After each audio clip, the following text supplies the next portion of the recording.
Hello, Brick World family, and welcome to yet another edition of Think Outside the Blocks, your weekly official Brick World live stream, where we talk about thinking outside the perceived rigidity of the Lego medium, but also thinking outside your mental blocks. I, of course, am one of your hosts, Mark Larson, Chief Brick Officer of Brick World, and here, the guy on my left this week is everyone's favorite host, Jesse from Jesse's Bricks Galaxy. How are you doing this week, sir?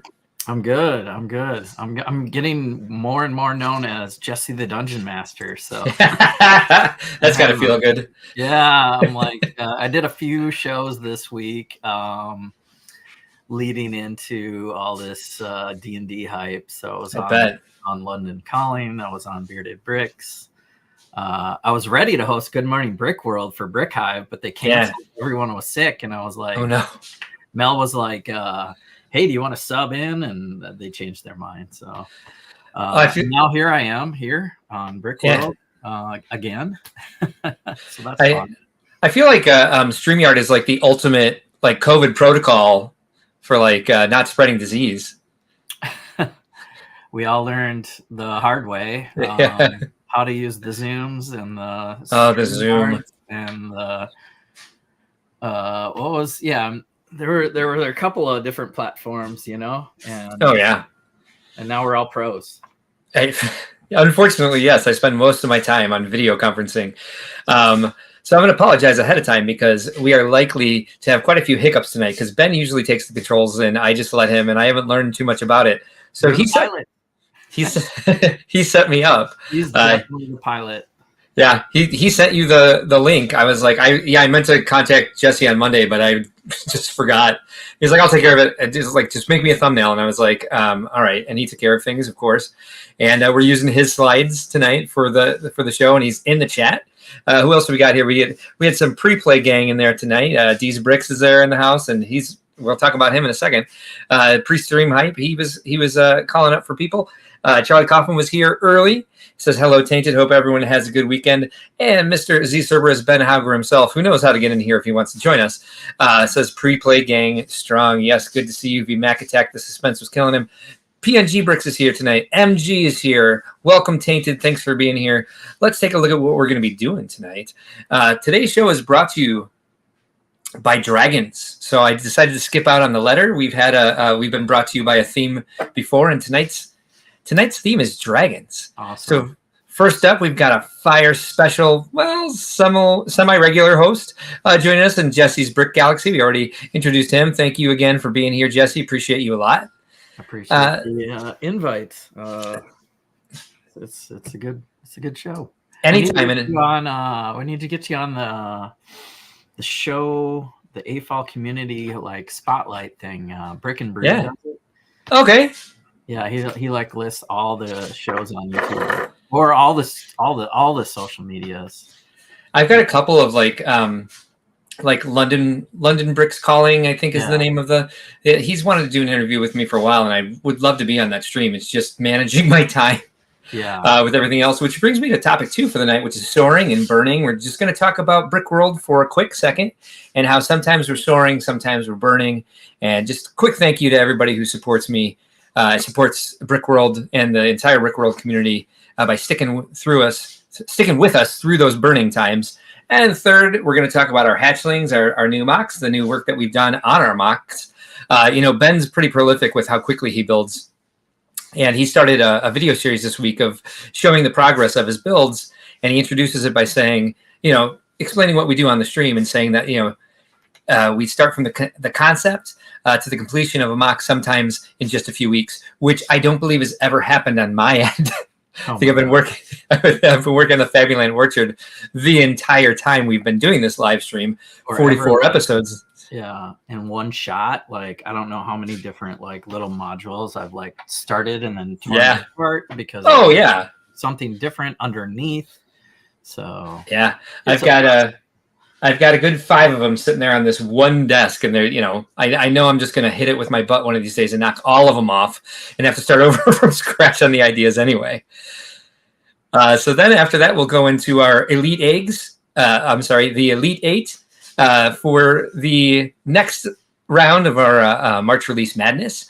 And then we'll talk about Dungeons and Dragons because I believe somebody on the stream, one of the hosts tonight, has the Dungeons and Dragons set in their hands. Mm-hmm. Mm-hmm. And then to close out, we'll talk about the never-ending story, what next week's show is going to be, and who's going to be here. It's like Jessie, I was going to say, it's like we appreciate you accepting the invitation to co-host the show, and sometimes it happens several weeks in a row. Yeah, I've done the Sweet 16, and here I am for the Elite 8. I missed the 64 set roundup when you started that madness. It was a little idea. It was a fun night.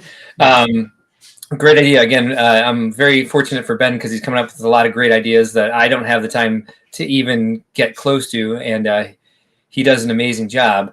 PNG Brick says, do the interview with Greg at Brick World that Friday. He definitely loves to show the builds of different conventions. Okay. Yeah, sure. I'm sure I'll be free to do an interview. I can send somebody if I'm not available, which I probably won't be. But yeah, if he's there and he wants to do that, I think that sounds amazing. I'd love to pop in before. But yeah, it's weird with the time zone.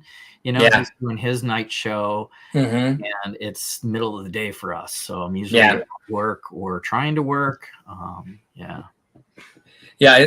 would love to figure out how to get a setup for Think Outside the Blocks at Brick World to allow Ben to travel to some of the displays around the hall.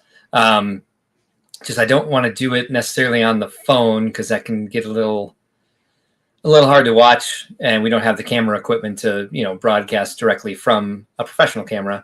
So I don't even know how that works. So I'll have to think about it. I'm sure Ben will figure it out himself. VMac Attack says, say my name, Bastion. Nah, I don't feel like it. So let's get on to the. I don't know Never-Ending Story well enough to. That's what. I was like, that's not his name. I know his name. Oops. Makes me sad when the horse dies. So let's get on to Soaring and Burning. And again, it's always it's fun to try to tackle this as the only full-time employee. Although I have a great number of people helping me. It's been many ups and downs since I purchased the company of Brick World from the previous owners in August of 2019. And so I would like to thank all the people who have stuck with the show and the Tainted and everyone who attends the Brick World shows, displays for the Brick World expos, attends the convention, hypes the convention.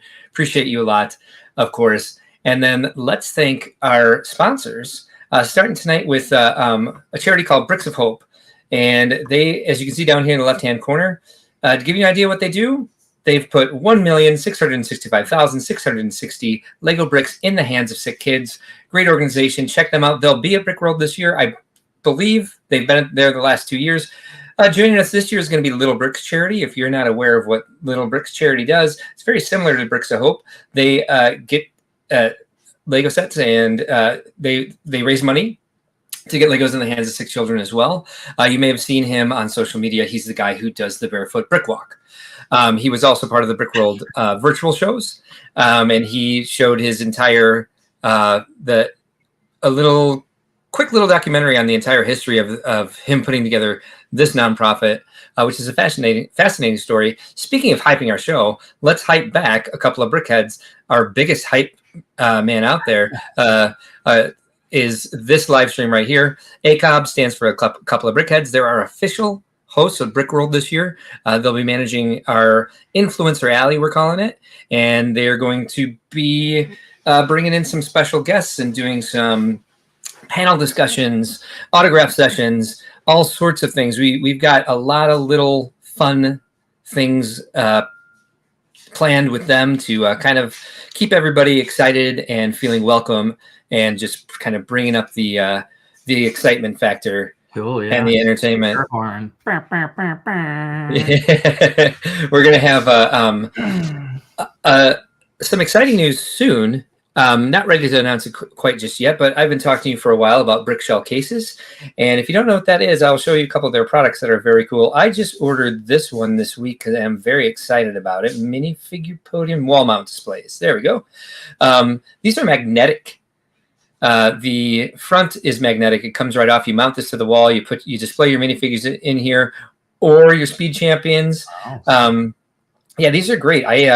They sent me I ordered. Let me back up. They made for me a Fabuland display case. Which let me move my empty cans of pop here to show this real quick. Just to give you an idea what this looks like, all put together, especially for one specific collection. This is what they designed when they first started working with me. You can buy this. It's on their website.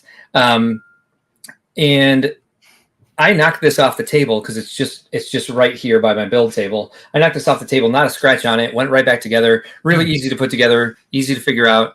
And just in my opinion, a great product. Whoops, add stage. There we go. And solid. They're going to be doing some stuff with Brickworld. We'll see exactly how that comes to pass when we're ready to announce it.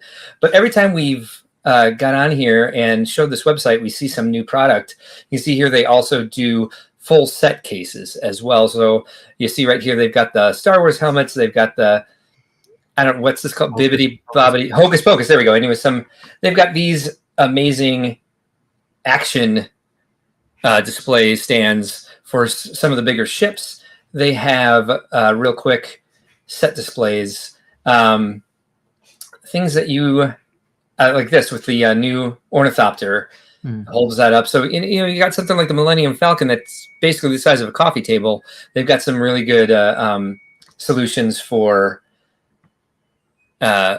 displaying those things without taking up too much space. Even smaller scale things like this, like the little A-wing you see here. I think that's not an A-wing, whatever it is. Don't at me. Do not at me, Star Wars fans. And then, of course, D's Bricks, who's actually in the chat tonight, but we do this every week because he's done a lot for Brickworld, and we appreciate him a lot. This is somebody who's got a great Bricklink store. He's on TikTok, has a lot of great videos, does his live stream every week, and he's got his own store where you can go and pick up some great deals on Lego sets, but you can also check out his Bricklink store for minifigs and pieces. So that's our sponsors, and thank you to all of them. Yeah, it's a lot, isn't it? Yeah, what would we do without sponsors and volunteers and stuff? Oh man. And really, it's always hard to I just realized I left out Bricker Builds. It's always hard to it's always hard to figure out exactly who to thank because so many people do stuff for us, and it is not just the Brickworld community, but the AFOL community in general is just there's a lot of camaraderie, a lot of just understanding that we're all cut from the same cloth and helping each other out, which is what our live stream is about and what the Brickworld community is about. So yeah, I think we're all pretty lucky. You've got a pretty good community over there, Critical Bricks, with the, how long have you been doing the Dungeons and Dragons playing? Yeah, we did 1 full year, and I thought so. Okay. It launched pretty much the first weekend of the year. So when the new year comes, that's our anniversary. Oh, nice. Playing together using Lego and playing Dungeons and Dragons, and the journey to just be able to do that and be confident as a dungeon master is a whole another story. Yeah, it's like when I used to be on Reed's live stream pretty regularly until I started being trying to have a social life again. So actually going out on Friday nights. And when I checked in a couple times, you guys would end really early from what I was used to because you guys were all going to Critical Bricks to play. Yep. Yeah. So pages usually go for 4 or 5 hours or whatever crazy. Friday night. Yeah. And even if it's just him at the end, he'll just play Minecraft or whatever, and people pop in and sort their bricks and have something to watch while they're doing their own stuff at their desk. And someone has to explain that. Someone has to tell that story to my husband at Brick World, please, because he gets so annoyed with the 3-hour live streams. He's just like, what time are you gonna be done? I'm like, 9:30, I hope. And he's just like, okay. And then he's standing here in the doorway at like 10:01, like, so someone tell him this is how this goes. Paige Pritchard is here. She is driving, but she's listening in. Well, drive safely, please. Hopefully we won't distract you too much from the road. Some new jerk in the chat said Fabuland. Is that like old Animal Crossing? Let's kick this guy. PNG Brick says it's Animal Crossing for Gen X. Right. Superhawk is also here. They do a lot for Brick World as well. We've had them up on as our sponsor several times. They've got a live stream. They've got a Lego. They've got a little Lego empire of their own brewing. They do some fun stuff with the Brick World Expos, and they're planning on being running our activity room this year because we're taking the interactives off the floor to make more room for displays and also sponsors. But they've agreed to help run that room, and they do a lot of that. What's that? The little Superhawk thing with the graphic isn't really that cool? Yeah, that's good stuff. If I think of it, I'll pull them up and show you their stream before the end of the show. But definitely check them out. They're a lot of fun. Really good at entertaining the crowd. So Jesse, I don't think you've been. No, you have not been to any of the expos. They created a basketball. Not exactly true. Oh, which one did you go to? I worked for Brickmania. 17 to 20. Whoops, sorry. Oops. Sorry. From 2017 to 2018. So you might not have known me because I was just kind of like the road crew vendor when Dan Siskin got a couple of roadshow guys to start taking over those things. Yeah. So from 2017 to 2018, I did 32 shows in 2 years. So I did the Indy, I did the Fort Wayne, I did the Milwaukee's but I was, carrying around the Missouri or just doing the vendor table for Brickmania. Gotcha. Yeah, I watch those vendors a lot, and it's just like some of them are like, for example, Citizen Brick. They're like, they're trying to get their stuff out there wholesale. They've got a huge following on social media. They do something very unique from what most of the other vendors do that are just kind of like, plugging away. They'll do a show here or there. And then there are the ones that go and do all of the shows. And I can't imagine what that'd be like to like just drive around in a trailer from show to show every weekend of the year trying to make your living. Yeah, it was wild. I mean, I didn't have to run sounds like it. But I made my job, my hobby became my job for a couple of years, and it's different, The other weekend I was. I know. I definitely know. PNG Bricks is going to be checking out the storefront at D's Bricks. Thank you, sir, for doing that. And so here we are. We're on to the next stage of our show tonight, and we're going to talk about hatchlings. I hear you're working on something over there, Jesse. Would you like to start showing us what you've been working on? I can show a little hatchling process, possibly. Cool. If I just hold this stuff up instead of here. Green. This is just something I took apart, right? Yeah. It's the prototype of how are we gonna, what's our Mills plate kind of thing looking like? And I wanted to have the front of a modular D&D collab all the same. So I finally decided let's do a red plate and a red tile, and then have these studs pointing out, and we'll figure out what to put on there later. Oh, like a freeze. Yeah. Oh, that's good. That's a great idea. So each one can do it the same, and it's not a hard technique, right? So it's not like those are difficult pieces to find. Right, yeah. And have your little red plate, red tile for all your modulars, just like a Mills. And then I started doing a cave because we're gonna have one level caves and one level castle benched up on the tables to save space. And I was telling you in the pre-play, I like the idea of using wooden benches because I think there's too many people out there that really just try to like build all their infrastructure out of Lego bricks. They're like purists and they want everything to be Lego, where I think using foam and wood is is totally acceptable. Yeah, the craziest was partly crazy is using in pab cups to just you could put pab cups under this, right, and then just lift it up about 8 inches or whatever. Well, I can guarantee you I have a lifetime supply of pab cups, and I will not throw them out for whatever reason. Right. So hatching this and breaking this egg and coming up with this prototype and then reusing the pieces. Yeah. I thought of like doing a bridge, right? So I made this base, but now I got to like carve out the lava and the cave so that the bridge is like not too high, but it going over something, right? Yeah. So the next model that I was just working on looks like this. Nice. Okay, nice.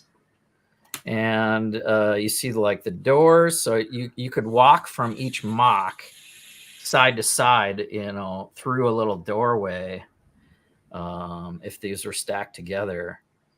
And see how I can do one better on this too, because the next thing you got to do for Brick Worlds is light them up. Oh, nice. So sweet. There is some lava and some fire and a little bridge. That is going to be fun. Are you going to be doing any like live game hosting at Brick World this year? I will be playing Dungeons and Dragons for sure. I should talk to you about like getting a room. Oh, okay. If I can take like one of the draft rooms. Yeah, all you need to do is get on your registration page and go to the leader sign up, the activity leader sign up, and just request a room through that, and then we'll get you in there. Okay. Yeah, that'll be exciting. Like I spotted a room and I just squatted. I was like, yeah, I'm gonna leave the door open, which unofficially works. Yeah, but only unofficially. We got some, and that was my first year, still halfway through of me actually playing, and so now I feel like I'm experienced. Right, I've graduated the first year playing for a year straight, and feel like I could talk to people about it more. Probably will be, because this year's mock is like basically I've invited me. My players and some others to join the process of building a mock on a base plate. No big deal, right? Yeah. Maybe too wide if you want to do too wide, if you have to, and then we're going to stack them. Yeah. I could try to proof that. But then the other thing is we're going to use this for it's a minifig head. I love that.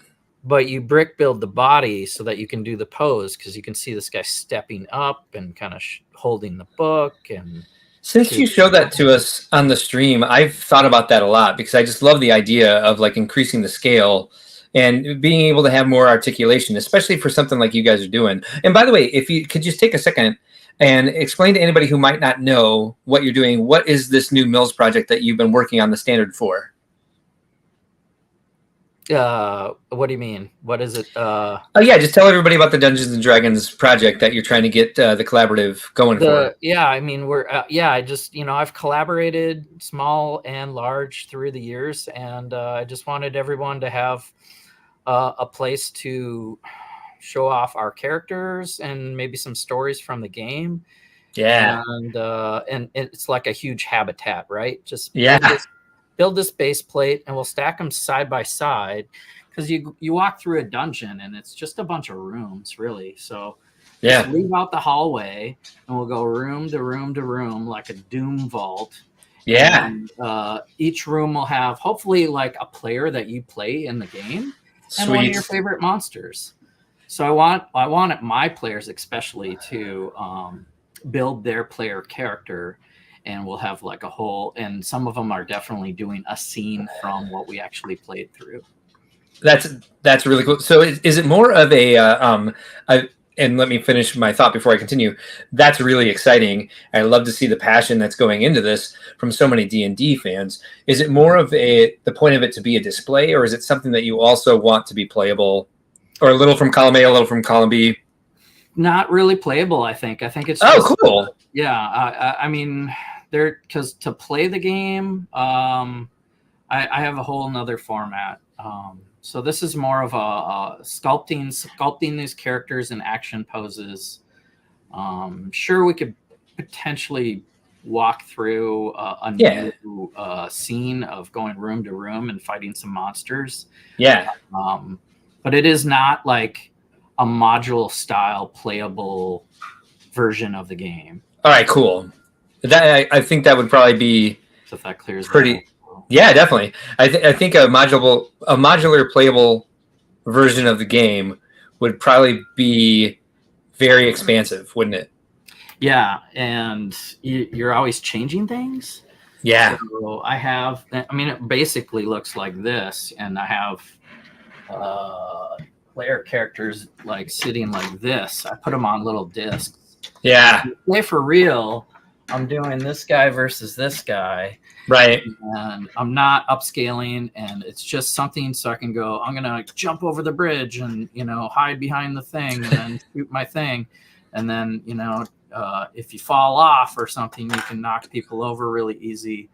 And you don't want to build the walls up too high. You want to stay low so you can move my hand around, like the thing. Yeah. So I've got examples of that. If we get to it maybe later in the show or however you want it, I could go on and on and on. Oh yeah, no, it's fine. And it's fine. I love it. As a dungeon master. The highlight of my week, Jesse, has been watching you demonstrate that, because I just love being an adult who plays, and I love knowing other adults who play, because I'm just like finding joy in life is really important, and that's why I like so many Lego fans. We got a lot of compliments here. We got Extra Brick calling it fire. Z Cerberus likes it, but he thinks it needs more mech. PNG Bricks likes it a lot.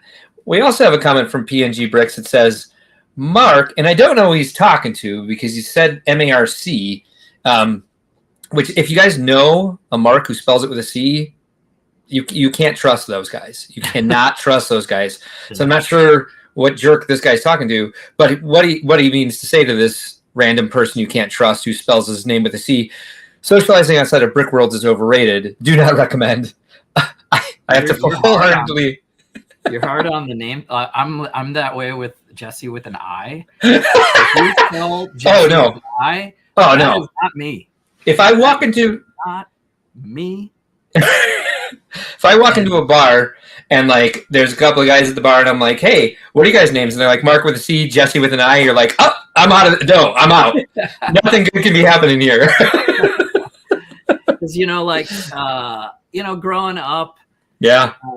Jessie is kind of, there can be girls, there can be boys, and I'm definitely just trying to be a boy, and my name is Jessie, and there are a lot of popular Jessies. You got Jesse Owens, you got Jesse Jackson, you got a lot of famous Jessies with the same spelling of my name. Right. And the one hit wonder song. Oh. Oh no! Which also just kills me when I hear the Jesse's Girl, right? Yes, of course. I figured that's where you were going. And they they spell it with an I, and I'm like, no. Why? Why? Ruining your childhood. Charlie Kaufman says he really likes the size of that maxi figure that you built, and wonders, do you have a video of building one? Oh boy. And remind me, your YouTube channel is actually Jessie's video, probably, because I'm trying to collab with more people on it. But this is like the skeletal structure. You can see a lot right there, right? Mm-hmm. You've got a stud on one side, right in the torso. Yeah. So you can do arms and head up, and then put breastplate or something on there, and then the legs are cool. These, bar and clip kind of pieces. Yep. And it's pretty stable. And then as I take his head off, the cool thing is you can get the arms the articulation. Here he is, doing a little dance or whatever, The articulation is pretty awesome on that. Is this a system you came up with on your own? No, heavily borrowed from a guy on Instagram. I want to say, let's give him a shout out. If I go to I want to say, let me see.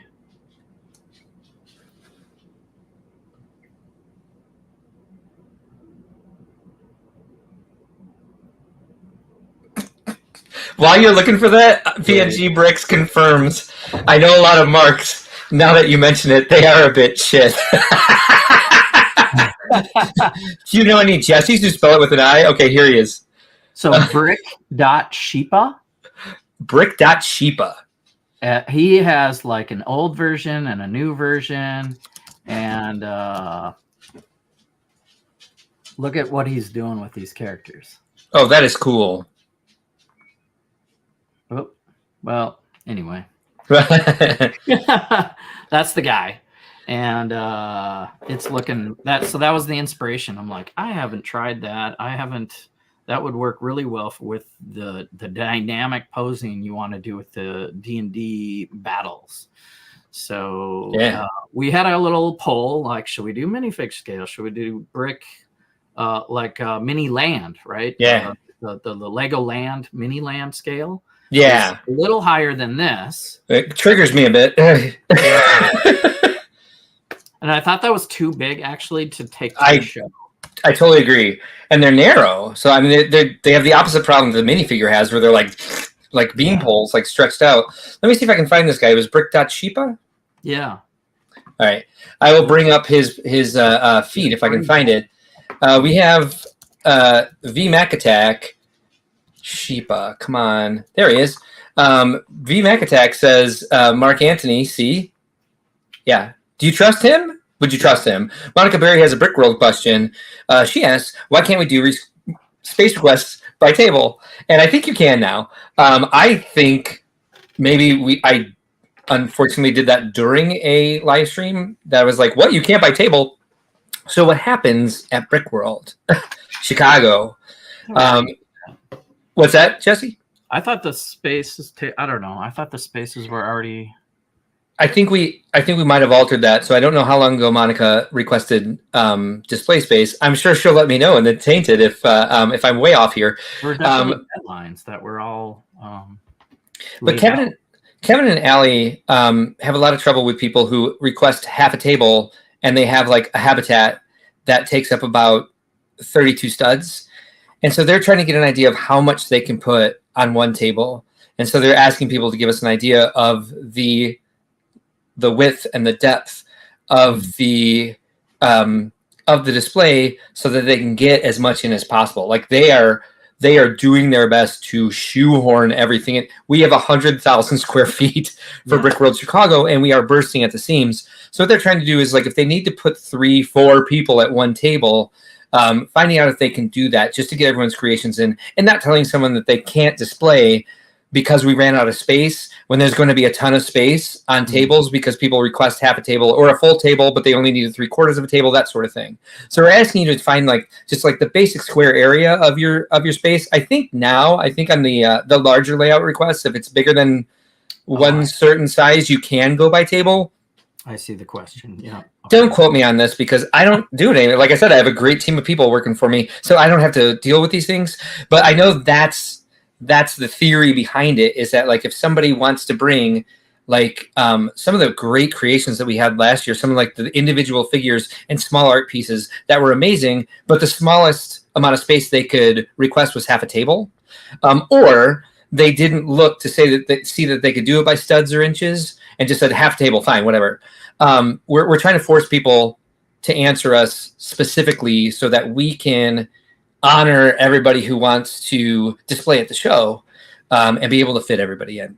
So if it's not too much trouble, we do appreciate very much if you give us specific dimensions of the display space that you need and not just like a table that I'm going to fill up 5/8 of, that sort of thing, so that we know and that we can get everyone in.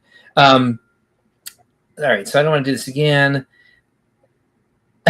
So extra brick says, at least your girl is safe. Jessie says another story though. See, showing once again you can't Trust Jessie. That's with an I. Yeah. Hey, I think we came up with a thesis. I'm okay with the song now. Like and we proved it.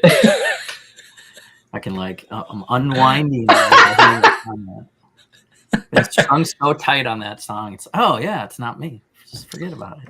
So here he is on Instagram. This is who Jessie borrowed heavily from for the concept for these maxi figs. And here you can see a picture of how Sean Brick.Cheapa utilizes this skeleton basically for action poses. It really is quite genius, and I would really like to see this take off. And we should always give credit to the people that we borrow from, because we are part of a community and we love our community. So I appreciate very much that we were able to find him tonight and put him on the stream. And what you're doing with it, Jessie, is very cool. Thanks. Yeah. I mean, I'm You're taking welcome. this. He's doing, just amazing action and dynamics. And now I just want to challenge myself and my friends to, let's try this out. Oh, yeah. Look at this. Right? That's very cool. Little ninja, like running. You can just, you almost hear him. You're right. Looks like somebody has some photography skills too. Look at you, Renaissance man Sean Brick.Cheapa. All right, cool. Okay, so let's hear again. Here's a little clunk where I'm like, how do I move this there? All right, so you ready to take a look at the tiny amount of work that I brought this week, because I did not have a lot of time. I was traveling on Monday back from Indianapolis, and then just had a ton of work to catch up on. But I did do a couple of things, and one of them based on a suggestion that Paige Pritchard made. So Paige, as you're driving, pay attention to the road. I mentioned your name. But she mentioned, I'm doing a Fabulous Vineyard. Monica Berry says, thanks. You're very welcome. She's coordinating with the Tricky Lug area again. I think if you put a random space, like a random dimension in, and just put a note in there that I'll send you a map, or I can get you this information, I can get you that information, and send that information to layout@brickworld.com. Allie and Kevin will contact you if they have any questions. They're very precise, they're very dedicated, and they will not let any questions go unanswered. And that's why they changed the dimensions to the exact space. I hope they're watching, because when I was just like, you can't request tables, they were like, I don't think you didn't already okay that. So let's take a look at this. Here's what we're working with. Hi. And there we go. Here's what we're working with. There's just a little, I must have bumped the camera. Sorry. So we're looking more at the back right now. And what I worked on this week was this bottom layer. I've done a lot of work the last couple weeks on that gate and staircase and back, and this week I did some more work on the vineyard. I'm going to walk in front of the camera real quick, and I think you can see on the right the old version of these trellises, and Ben had a problem with that. They looked like they were supposed to be trees. Hi, what's happening there? What's going on? I wanted to blink. I know, exactly. It's like the world is fading to black as you pass out. It's like playing a Oregon Trail. So you see on the right the trellis, and Ben thought that the posts of the trellis looked like trees because it was brown posts with a brown vine wrapped around it. And so I and correct me if I'm wrong, I believe it was Paige who said, maybe it was Monica Berry. Someone help me out. They make those vines in medium nougat now. So I went ahead and tried them out with medium nougat, and it gave me the opportunity to pull all of the foliage off the top. And I had the opportunity to really make that foliage thick. Yeah. And I like that I was forced to take the top off and kind of be like, hey, I don't know that vines are quite as thin as the one I have on the right, but I think it would look different in person. I don't think anybody would really have a problem with it looking mixed together in person with them both being brown, but I really like that medium nougat on the post. What do you think, Jessie? Stands out a lot more. Yeah. The color is, yeah. Reed's here. Hey, Reed. How are you? Keep going. I'm sorry. Yeah, I like it a lot more. That stands out. Yeah. And then I think because the new nougat color is more organic in the vine part, right? So that then the normal red brown that you don't want to look like a tree looks more architectural because it's not it's not the same color as like on the right. And it gave me an opportunity to like go back to how I was connecting everything. Like originally I connected the I have a focus button on the back of my camera, but I'm standing. There we go. I can't see the button from where I'm standing. So I had that, and that's what I connected the vine piece to, but it was just very conspicuous, and it was the one thing that would come off in transportation, and it's really hard to get back on when the root is stuck into the 1x1 with Apollo stud, as we call it here on the stream. And then it didn't match the color anyway, and so it looked really out of place, and so it gave me a chance to like revisit how I had the roots coming out of the ground, and so I put them on the ground instead of trying to like have some other sort of root plant piece enhancing that, because it wasn't really helping anything. Monica Berry says she can't accept that credit. I knew that they came in gold, but didn't know about the medium nougat, so I think I was right. It was Paige. Friday Night Brick says, do I need to fill out an activity form for the yard sale? We've got you covered there, friend. Thank you very much. I knew I should meet soon about coordinating all that. I know I got a message from you, but I'm an insane person, so I haven't been able to respond quite yet. VMacatech says, depends on application. If you were doing a forest, I think the brown, but with your pergola, I think the nougat. Yeah, thank you. I was thinking about that today, because if it's a tree, then they're all going to be the same color, like I did with my, I did a bald cypress, but it's a bit different, so we call it the comb-over cypress. And so when I did the trunks of this tree, I used the brown to wrap around the rest of the roots. Oh, I have a comment in the way, and I'm too far away to turn it off. So I use that on there, and I think it does look good with the brown pieces. Yeah. But I mean, that's how those cypresses work. They have like several different like twisting pieces together that are all the same color at various radii or circumferences, I should say. Let's see what else we have in the chat here.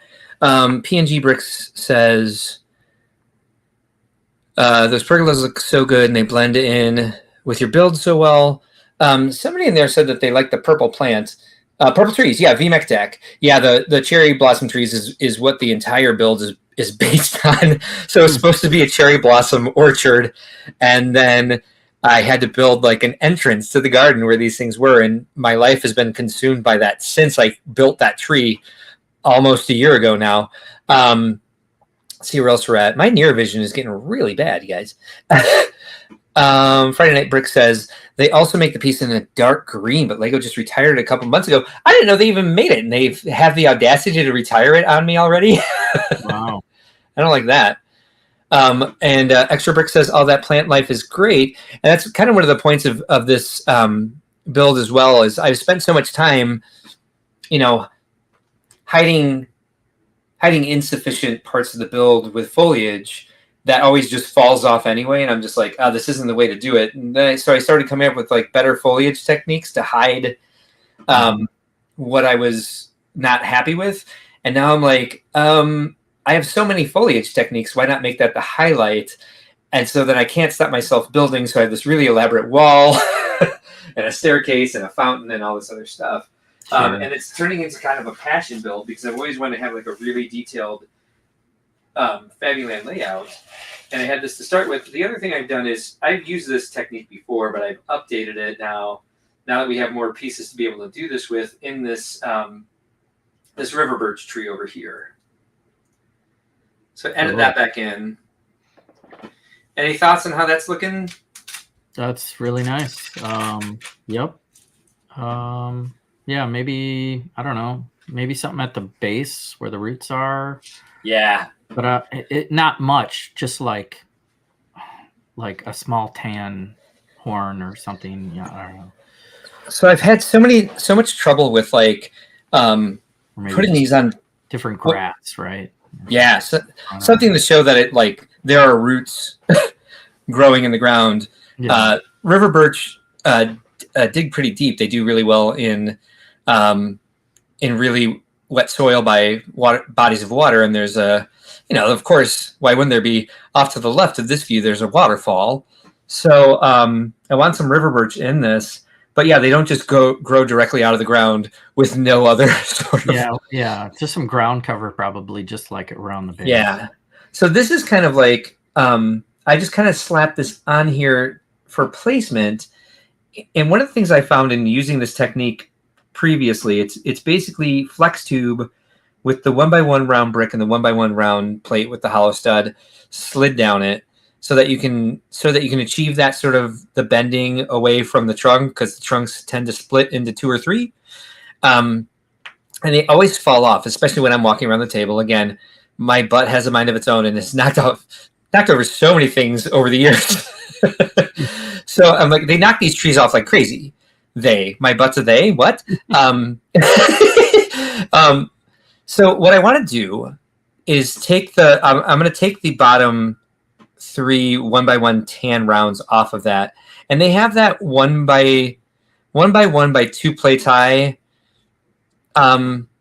brick now with the hollow stud in it, and I want to embed those into the structure underneath, so that I can take these trees and stick them directly into that with the flex tube, and so they're not going to go anywhere during the show, or they're less likely to go anywhere during the show, and so that'll give me a lot of opportunity to kind of build ground cover around it, because I don't think they make that piece in green. At least I don't have that piece in green. Crystal, one of my favorite foliage makers, says it looks so good, and that fills me with joy. PNG Brick suggests maybe also add the dark green small leaves. Oh, maybe. Oh, yeah. It's not like the leaves on river birch are all these different colors, but like when they move in the sun, they give you the idea that a lot of different greens flash at you. And I thought, like, that's why I have the lime and the bright green on there, which I don't know how they mix together, especially seeing it on the camera. I'm like, yeah, I'm rethinking that just a little bit. I'm wondering how the dark green would look. I like that idea a lot, because I do have bright green tri-leaf pieces too. So maybe I remove those lime ones and put the bright green and dark green in, because I have both. I like that idea a lot. You want it to maybe look a little different than the vineyard part. Yeah. Yes. Oh, definitely. I mean, I have olive for that cannabis piece that's holding all the. Oh, then I have to take apart every branch. You can tell the top of the tree isn't done yet. I ran out of time. That's a little thin. It's all right. Yeah, I mean they get thinner towards the top as they're growing, but yeah, that looks good. I think the dark green, some other color on that tree specifically, versus what everything else you got on the left side. Yeah, I think what I like about your suggestion is it gives me the opportunity then to, like, when I'm trying to, like,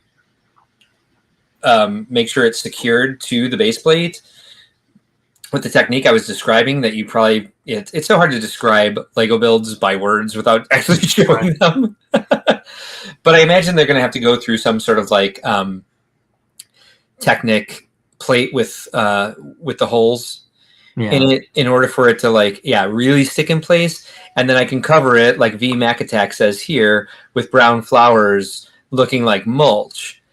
Which is kind of what you're talking about. It needs a transition. Right. And it can be simple, just a couple little things. And I know it's you're focused on the major parts right now. Yeah, what's weird is, like, as much as I've been focused on the major parts, I realize that the only way this is ever going to get done is if I finish the modules and all the details one by one. And in that way, since it is modular, I can bring whatever I have ready to a show and start showing it. Because I do 6-7 shows a year. It'd be nice to be able to bring and display something. Even though I'm really busy, it doesn't take too long to pack these up because they're modular. Yeah. PNG bricks suggest some taller grasses at the base. I think that would look really good. I just use some like, I don't know if they make the 1x1 round plate with hollow stud in green, but like just putting some flower stems in those towards the bottom. I would like to see a lot more of that around the entire build at this point. If this was a normal, if you will, Lego City, right? You would have a squirrel or something. So yeah. is that against the rules of Animal Crossing to have like a normal squirrel? No. Again, this is Fabuland versus Animal Crossing. There's a nuance, Jesse. But I think like with Animal Crossing and Fabuland, they're anthropomorphic anthropomorphic people, anthropomorphic animals. I don't know how to use that adjective, unfortunately. You think I would? Yeah, Reed says squirrel. I think even in the Animal Crossing universe, there's all sorts of birds that fly around. Yeah. And I mean, you catch several other types of animals in like fish and sea creatures. So, but there's also octopi characters and bird characters. Yeah. So I think it'd be fine to throw. I bought a bunch of those little blue birds at Brick World Indianapolis. I think they'd look cute in there. Squirrel would be awesome. Yeah, blue bird. Yeah, some animal. And either tall grass or a squirrel or something. Yep, down at the bottom. I don't even know where I got it, but I have a giant bag of butterflies. Butterflies would kill this thing. Yeah, it'd be so freaking adorable. Also needs a trash panda. I have several.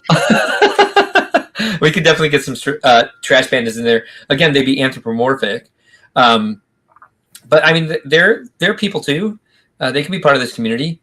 Fabuland loves everybody. Squirrels with human heads. That makes sense. Yeah, no, agreed. Logically, duh. So yeah, that's where you're at. That's the build for the week. Hey, I said this. Hold on.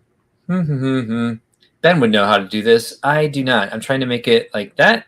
Make this happen. There we go. So yeah, I was not able to do a lot this week. But I'm happy with the discussion that we had because they've been things that we've been talking about doing, adding more foliage and finally changing those vines. And now that it's funny, is when I went to change the vines, I realized I had to take the vines off the top. And I was a little annoyed that I had to go through that process in order to change the vines out. And then I realized I had made it very easy on myself and that there's 2 pieces holding up each side of the vines. And all I had to do was separate them, put one on one side, one on the other. And I was like, oh, I thought about this already because I had taken them off so many times. I had simplified it last time I did it. But you don't remember that sort of thing when you're working on something for this long until it's in your hands and you're like, here we go. Because you've been focused on the stonework and the other side, right, with the staircase, I think. Or no, the staircase is there. Yeah, I see the curtains up here in that one doorway. That's kind of a window. Yeah, we went over that last time I was on. That was the most recent like structural part that I put into this was that area back there. And I think it needs to get a little bit higher for you to see it. So apologies if you guys are getting seasick here, but I'm pretty happy with the way that's going. And it was all that the structure with the staircase and the cherry blossom orchard there in the back. Mm-hmm. That was kind of the inspiration in the first place. And then I had to go to Italy for a wedding that was on a vineyard in Florence. And so then I got like re-inspired by all different sorts of things I could do. So there's that area you're talking about. It's just kind of like an entrance into the orchard house, which I've started, but I'm like double guessing myself now on the colors of it. And so in thinking about some of the places I visited, I was like, it needs curtains, and I'm very happy with curtains too. So thank you. I appreciate that. Mm-hmm. Mm-hmm. So we'll see where I'm. Oh yeah, go ahead. Sorry, I didn't mean to interrupt. No, I don't know if you're playing with the colors of those curtains or what. Do you have a if you have a suggestion, I'm more than happy to hear it. Yeah, it's crazy that you do this on the show. It's kind of what it's all about, right? And yeah, you take one, like the progression has been crazy over time. Yeah. But maybe the cylinder part could be a different color or stacked one like 3. And like we could do purple and then gold and then purple or something like that, so you could see the band. This is so awesome. That's exactly what Ben said. And his suggestion was actually, he's like, sometimes people have the gold sash that holds back curtains, and like I don't know if you have like a least favorite Lego color, but gold in general is like a color I'm not very happy with. I think it's because I'm a Gen Xer and my grandma had very tacky gold painted stuff all over the house, you know. I'm sorry, all over her mobile home. And the and so it's just like color for but I'll look at a different color, because now I've heard the same exact suggestion from 2 different people independently of each other. Oh, so we have a question here going back to your builds. Oops, sorry, sir. Let's do that. PNG Bricks wants to know, when you do your mills plates, are you using a specific or random base plate to build off of? So I don't know if you mean where it connects, maybe, or like, is it like the size? Because I think mills is typically 32 by 32. Sorry, my eyes are really dry. Yeah, 32 by 32 is definitely what I wanted to do for this. And then, you know, some people put a bunch of Technic holes through here, and Technic pin holes work good, but the axle hole is a little bit more giving when you're trying to interconnect different modules. Oh, no kidding. You could pull the entire thing off the table. Like everything will come with you if you use an axle. Yeah. Yeah. Although I saw a new one and they used the half pin to kind of close it on a hinge, and I thought that was he's asking color of the base plate. Yeah, that was like, I've done 4 of them now, and I was doing one instructional and had a lot of green, so I built a bunch with the green plate just to show, like, this is where we're gonna go brick plate and then tile it. And so, but I've settled on 2 red strips in the front. So as long as you have red in the front, and then you build your studs out right there, and we'll figure out what to do with this later. I think that answers your question, because D&D, a lot of black and red. Yeah. In the books and stuff. So I want that to stand out. Definitely. Because there'll obviously be a lot of like cave gray. So, and then I'm not sure about the walls of whatever castle, but I'm like, it's the inside of a room, so do whatever you want, because it doesn't have to be the same. Some people want it more cohesive, like, you know, the whole, you know, it's like a castle, you know, all the same stonework. I'm like, it's a dungeon. It can be like, it's fantasy. It's like, you know, it's, I don't know. So trying to collaborate, and I'm getting less feedback. So it's like, I guess I'll come up with the standard, and that's what it'll be. Yeah, exactly. And as soon as you do, then you'll start getting more feedback again. Right. Yeah. Charlie Kaufman suggests that maybe white would work on the curtains. And so the reason I didn't go with white was because that there's so much light blay in there. I didn't want it to be washed out.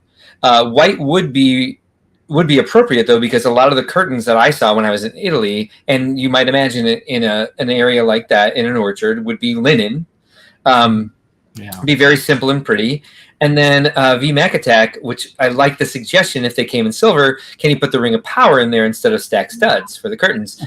And again, like right now it's like the bread loaf piece, the 1x1 like curved slope, and it's very easy because it's all snotted. So if I'm going to stack anything up, I've got to get back in there and change the geometry, which would be, vaguely annoying, but I could try it for sure. I'll see what time I have this week and if I can put any on that. But I like the suggestions, and I like being challenged. I like being like, because I'm in love with it the way it is, but I've heard now 4 comments about it, and I'm like, all right, maybe we'll look at different curtains. I'm looking at the entire creation going like, a lot of comments on the curtains, which is like probably one of the smallest details in the entire thing at this point, but okay, sure.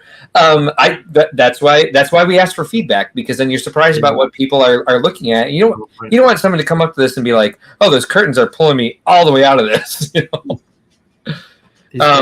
Friday Night Bricks. Maybe he's talking about the actual base plate, like underneath. Yep. Like that.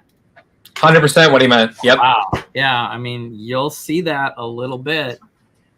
Maybe if you line yourself exactly 180 degrees from it. So Joe Ellen says tiebacks aren't always a different color. Many times they match the drapes, which triggers jokes from college. But yeah, I agree. So Charlie said white just for the accent. I agree with Joe Ellen. I'd like everything to be the same color. I've never had a pair of curtains that had a different color catch than the drapes, but I also haven't had coverings on my windows. I think that the only time I can think of actually having those is when my parents had them in our house. Right. I don't think I've ever bought curtains in my life. That's just me. V Macatech says the rest is perfect. Be glad about the curtains. Oh no, I'm very happy to do all this, and I'm fine if something's, and nothing's ever perfect. By the way, the minute you think you're perfect, congratulations, you can roll over and die. You won. And then Caesar says to some guy named Mark with a C, do it. Maybe he's watching a different channel and just accidentally typed into this chat. I don't know who that guy's talking to. That's the danger of saying that something annoys you, is that then you're just going to hear it all the time afterwards. Right. Yeah. All right. So I think the people have been waiting for us to continue. I'm sure they're waiting for the Dungeons and Dragons set, but we're going to move on with what we've been working on for quite a while here, last 2 whole weeks. Is our March release madness. And hey, look at us, Jesse. We got exactly 8:00 is when we stopped talking about the mocks initially, and then we got some more comments come in. But hey, way to go on timing. There's something really concise about this that Ben, just can't provide me. I'm only saying that because every time I watch the stream and I'm not on, he says how it's B who pushes it to 3 hours, which I don't necessarily agree with, and I think I have video evidence that it's not me. But anyway, I just had to give him a little shit. Here we go. Let's see. So I'm going to have to set this up, and it's going to take me a minute. I'm sure Ben would have it done already. But here we go. What are we talking about next? We're talking about our brackets. I literally just said it, and I can't even think. Oh, he's here. Don't touch anything. I want to do this by myself. We're talking about March release madness, and here we go. We're setting it up the way Ben likes it. Let's get it. It's March release madness, baby, and we are down to the Elite 8. We are here tonight, seeing who's going to rise and who's going to fall. So, who do you think's down tonight, Jesse? Any thoughts on that? This is so interesting, Mark with the K, because I don't know who could win over a polybag, but the one and only Maple still in this thing. Yeah, surprising, right? Interesting perspectives from the Ninjago world. Wow, it's been quite the matchup. Absolutely. Ben, Z Cerberus Hager, thank you for joining us. Do you have any thoughts about what might happen this evening? I'm terrified. I'm surprised there hasn't been a recount on poor Snow White from last week. I know, right? But I think there's going to be some upsets, and we're going to have a very interesting Final Four. Oh, you know what? We have some messages from the committee regarding the extra votes that came in for Snow White, and I believe just to read them off to you in no particular order, and it's an anonymous committee. But the comment said, "I'm getting ready for spring break, and I'm too busy. I got to take the dog to the dog park." So I guess things are going to lay where they lay. Okay. Yeah, I'm shouting, so I'm going to turn the music down a little bit because everyone knows how much I love this music. So, before we get started tonight in watching these exciting matchup, let's go through and see who is competing against who. Here we go. All right, our first matchup tonight is between Medieval Town Square 10332 versus Stitch 43249. Our second matchup is the Mars Crew Exploration Rover set 42180 against everyone's favorite Maple's Pumpkin Garden. I think, Jessie, you haven't hosted with me before, but I leave Ben often to use the bathroom. And I think during this matchup, I'm going to take my first bathroom break just so I can recuse myself from this, because it feels like in rewatching last week's episode, people were afraid to vote against Maple's Pumpkin Garden. Some sort of Mark Fury, but they must have been thinking of some Mark who spells it with a C, because I don't have Fury over this, and I don't want to like taint the tainted discussion. So I'm going to go ahead and like duck out, because I do believe I am the coach of Maple's team. Fair enough? You can have a horse in this race, sure. Yeah, not this one. I think that's the safest is to let, because I'll just sit here and whine and cry, and that's never fun. So our third matchup of the evening, if let me do my math, it would be the Grand Rapids division, is between Forest Animals, the Red Fox, also the Owl, also the Squirrel, 31154 versus Boarding the Tontive with the hideous Fives Fig, 75387. And our last matchup of the night, Fort Wayne division, is the Wolf Mask Shadow Dojo. And thank you, Ben, for warning me that I would have to practice saying that in order to get through tonight's live stream. It's 71813 versus the VTOL Heavy Cargo Spaceship LT81. I don't know why there's so many like extra letters and numbers in the name of the set, 42181. And we'll see how this evening goes. Are you guys ready to start matching stuff up? Whew, I'm ready. All right, let's hit it. That's the wrong slide. I told you there'd be hiccups. All right, here we go. It's medieval Town Square versus Stitch.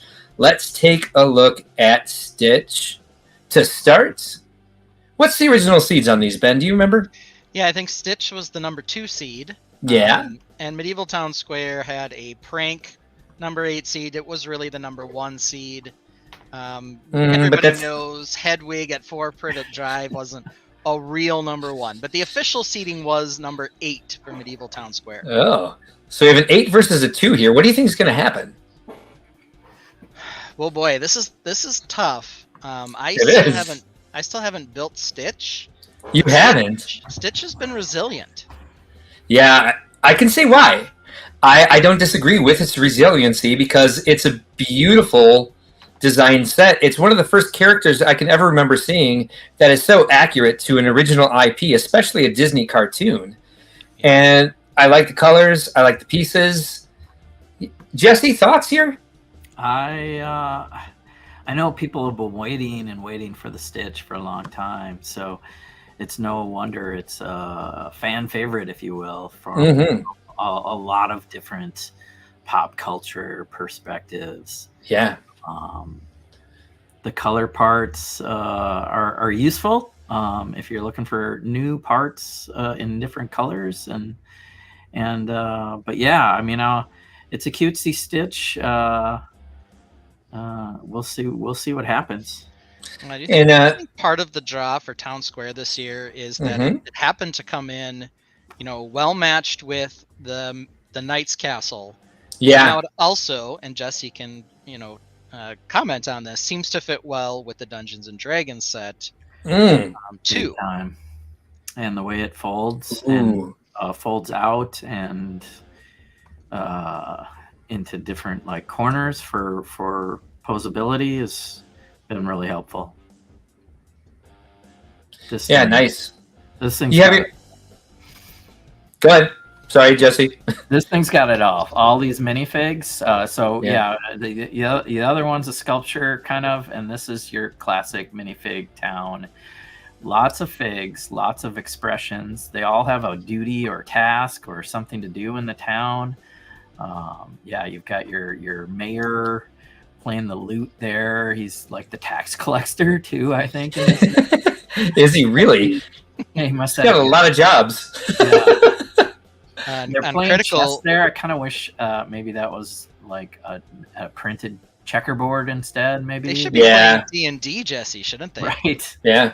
Yeah, they could be playing D&D. And I know on Critical Bricks, there he is. Stacking cards. Jesse made his first attempt at being a lute playing. Oh, really? Yes, being a bard. lute playing bard. I'll have to check that out. Nice. Yes. So, Jesse, you have your hands on the set then already, right? Yeah. So as far as what I have purchased, I'm going to go with this one because this one was a day one. I made a couple March purchases, and this was the first thing I put in my cart and snagged and built. So definitely love this one. This one's got my vote. It's a full price Jones for you, as ACOB would say. Hey, Ben, if you don't mind hitting some of those comments, I'm 14 comments behind, and I'm trying to cycle through these pictures here. Oh, you've been doing it? I did. I pulled them up. We've got it's split in the tainted between. It seemed like it. Yeah. Town Square, but alternate candidate makes this very good point, which is Town Square comes with the medieval hoodie. You know, I do like the set.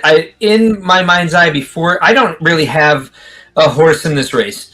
Right, but I was imagining before this started that Stitch would knock Medieval Town Square out, especially Ben. After we looked at the pictures of it, how much we complained about what was lacking, like the specific roofs. We didn't think there were enough figures, like that sort of thing. But it doesn't seem like the Tainted agree with us on that, especially versus Stitch. Do you have to answer the telephone, sir? Hold on. I've got some dice ready if you guys want to do the random let's see what the dice say as I count out the actual votes here. Yeah, it's just another factor, you make some tallies, make your tick marks. So I've got purple dice for Stitch and good call. Black dice for the Medieval Town Square, and the purple is 10, but Medieval Town Square got a 7. Ooh, interesting. So let's take a look real quick here. In case anybody hasn't voted in the Tainted yet, let's take a look at price per piece. We got $64.99 with 730 pieces for Stitch, and Medieval Town Square is $229. I'm sorry, $230, and it has 3,304 pieces. So I think we have the better value in Medieval Town Square. Correct me if I'm wrong. That is correct.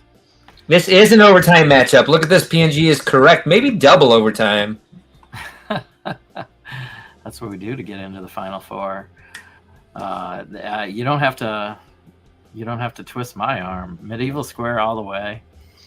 Yeah. Your part and reusable. Although it's nice to have those unique colors for different parts, it would probably sit in a bin forever. Whereas this castle, like these thatched roofs, like I would want those over and over and over. For those keeping score at home, the price to part ratio 8.9 on Stitch, very good, but only 6.9 on the Town Square. So Town Square a whole 2 cents per piece cheaper. Well, you know what? At this point, as long as we've gone, as many comments as we've had, and the discussion that we've had with among ourselves, it seems like Medieval Town Square is just eking out over Stitch. Sorry, Disney fans. I think that's where we are. It's the number 8 seed coming in hot. Pretty good for a number 8 seed, I would say. I'm proud of them for making it into the Final Four. If that's what we're ready to say that they're going to do. Yeah, I mean the only true downside is that it's a castle set, but neither of them are mechs. Stitch is closer. Crystal can't handle this. She definitely wants Stitch to pull this one out. She's on the side of the court, like throwing her popcorn at the ref. Yeah, she's not happy with this. Yeah, but I mean, I think if we look at everything, Stitch won the dice, Medieval Town Square won the price to part. The Tainted are about split, but at least 2 of our 3 hosts are voting for Town Square, so I think it's going to move on. And it sounds like it's a Medieval Hoodie won in that case, didn't it? Medieval Hoodie won. Medieval Hoodie. Yeah. No longer a lace-up tunic. It's a buzzer beater.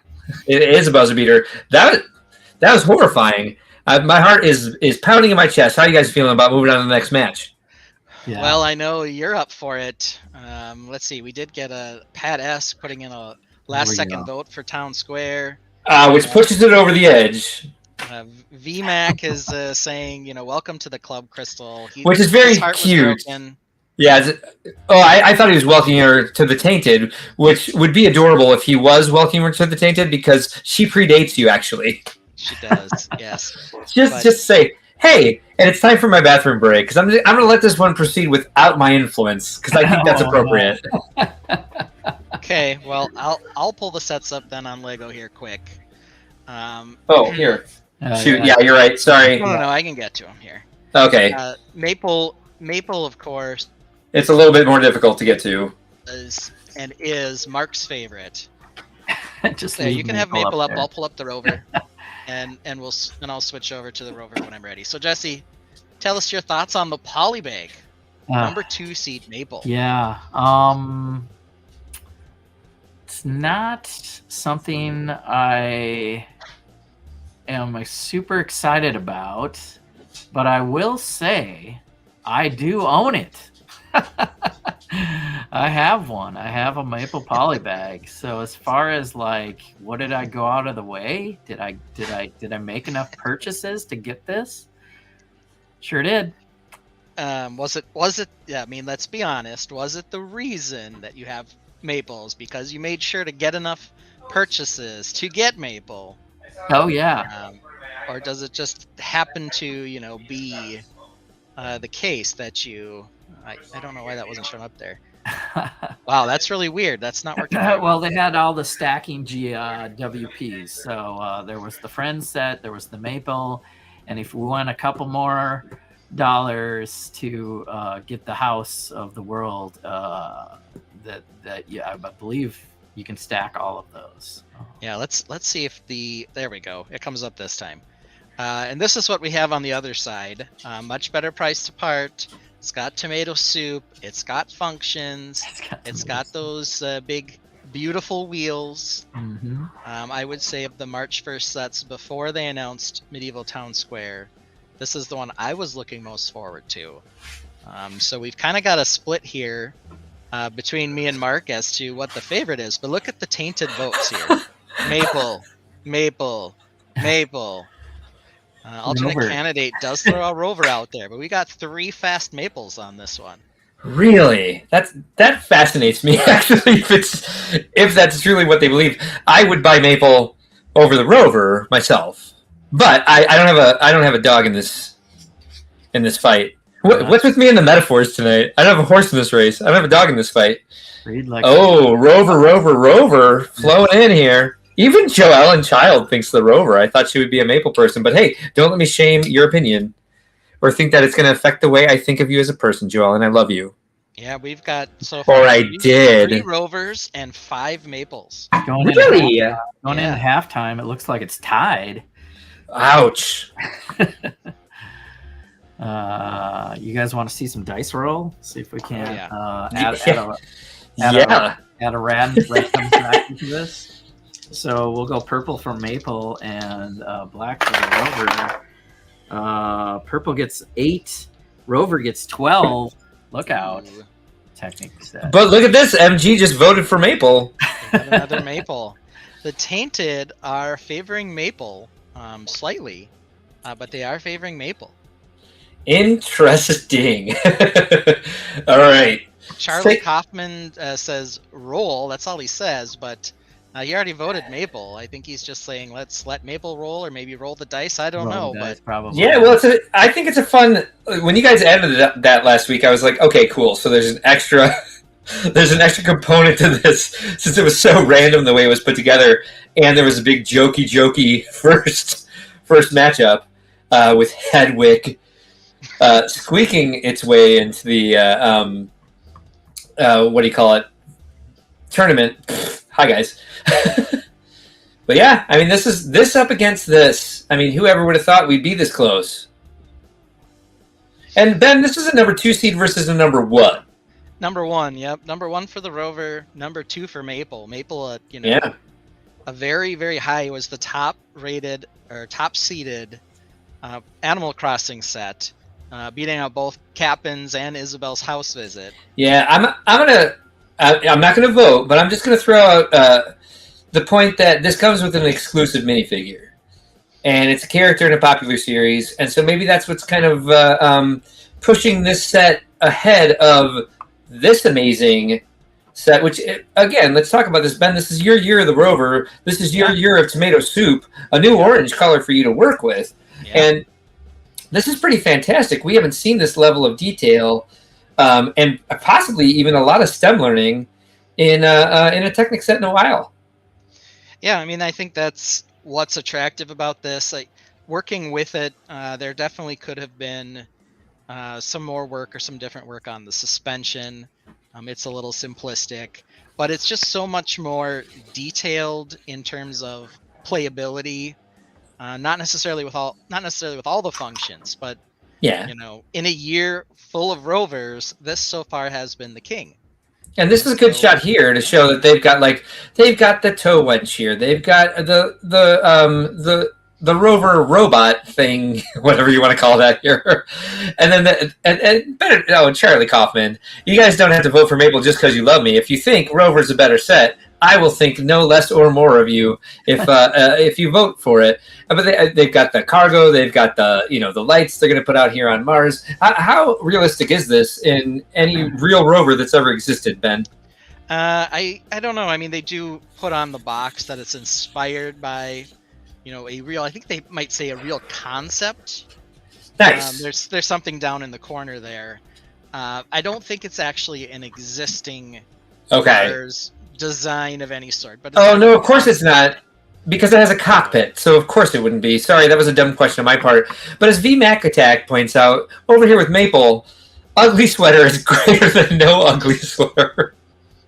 Which is also a great point coming there from VMAC Attack.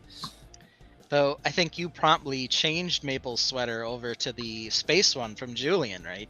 I didn't yet, but I will soon. And Charlie Kaufman says that he's a little oversaturated with rovers. Maybe that's what's causing Maple to eke out what looks like a sure success at this point. This is really tight with the Tainted. I think if you're not voting, the dice roll favored the Rover.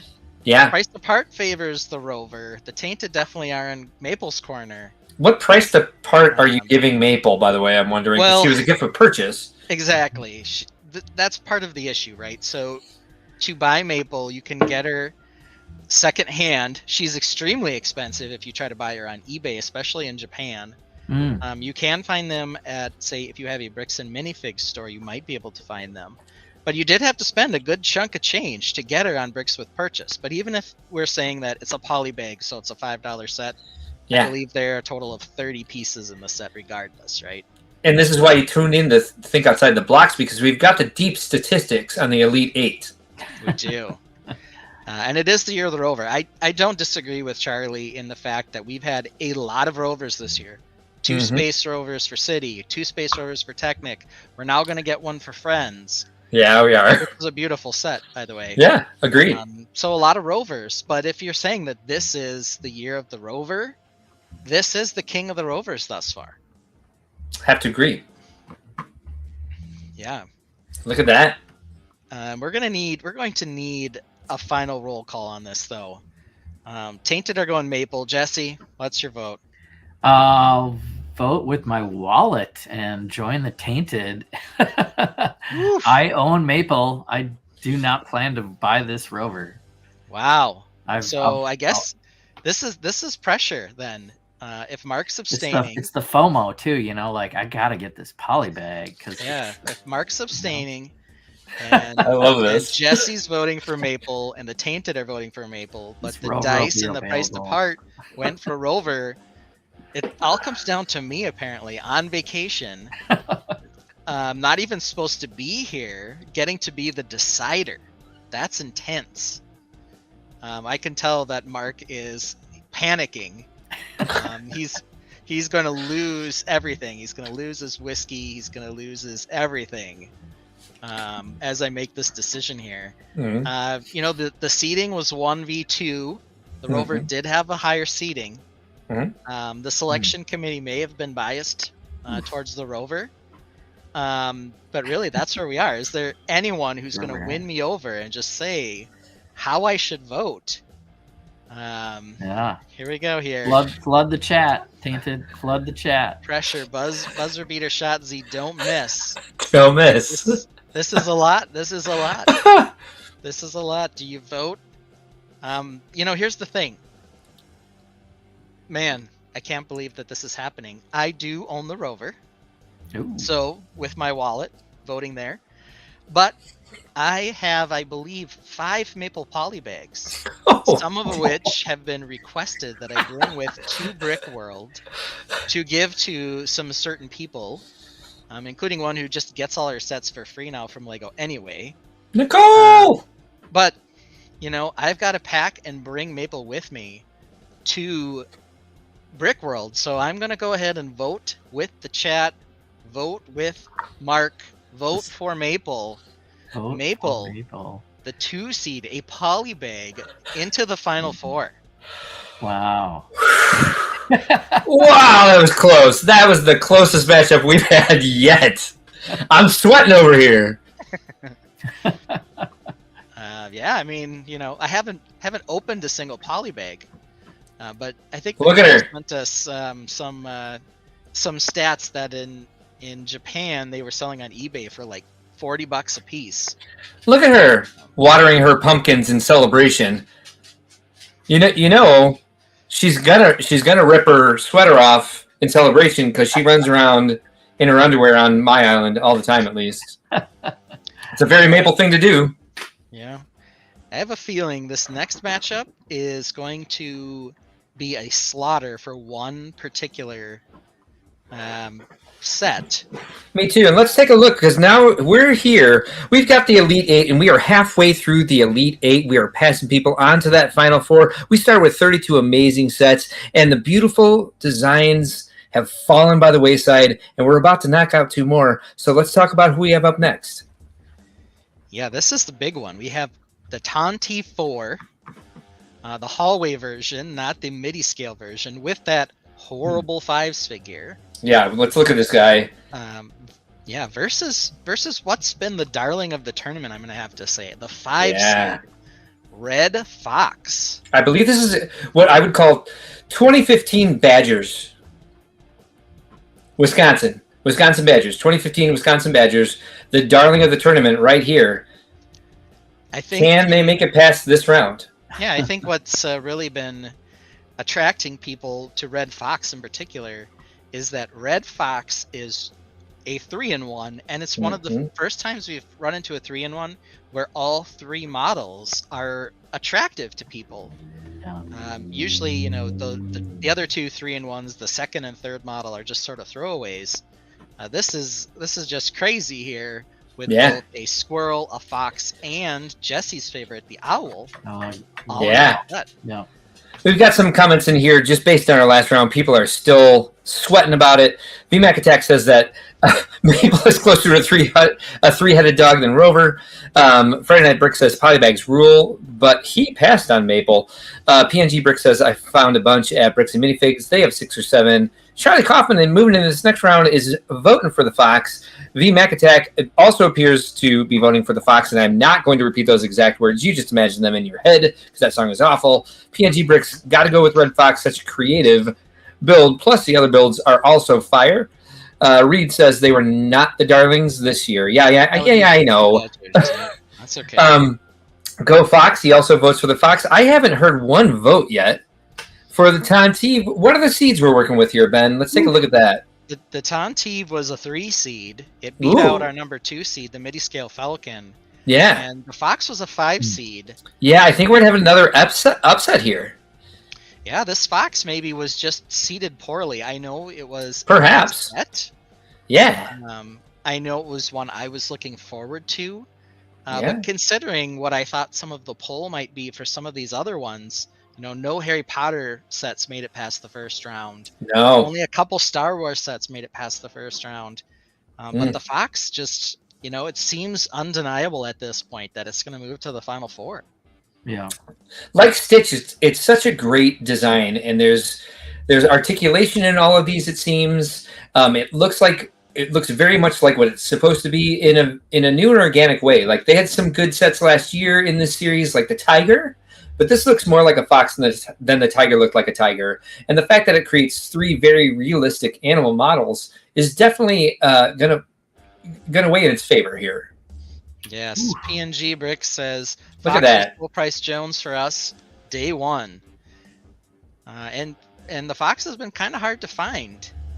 I'm excited for it to eventually get to Costco and, only cost, $40 instead of 50. But the price to parts on this... also very good.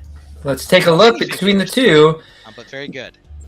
So $49.99 for 667 pieces. And shield your eyes because we're switching back over to Tontive after looking at this beautiful set for a while.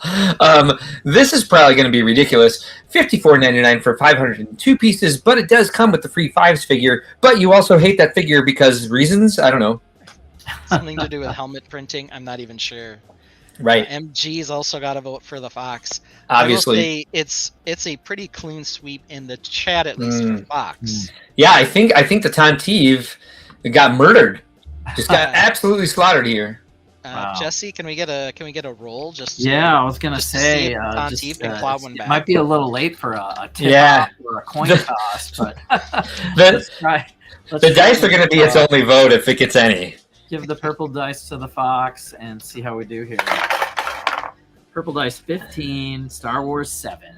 Oh, so the Fox even trounces it on the roll.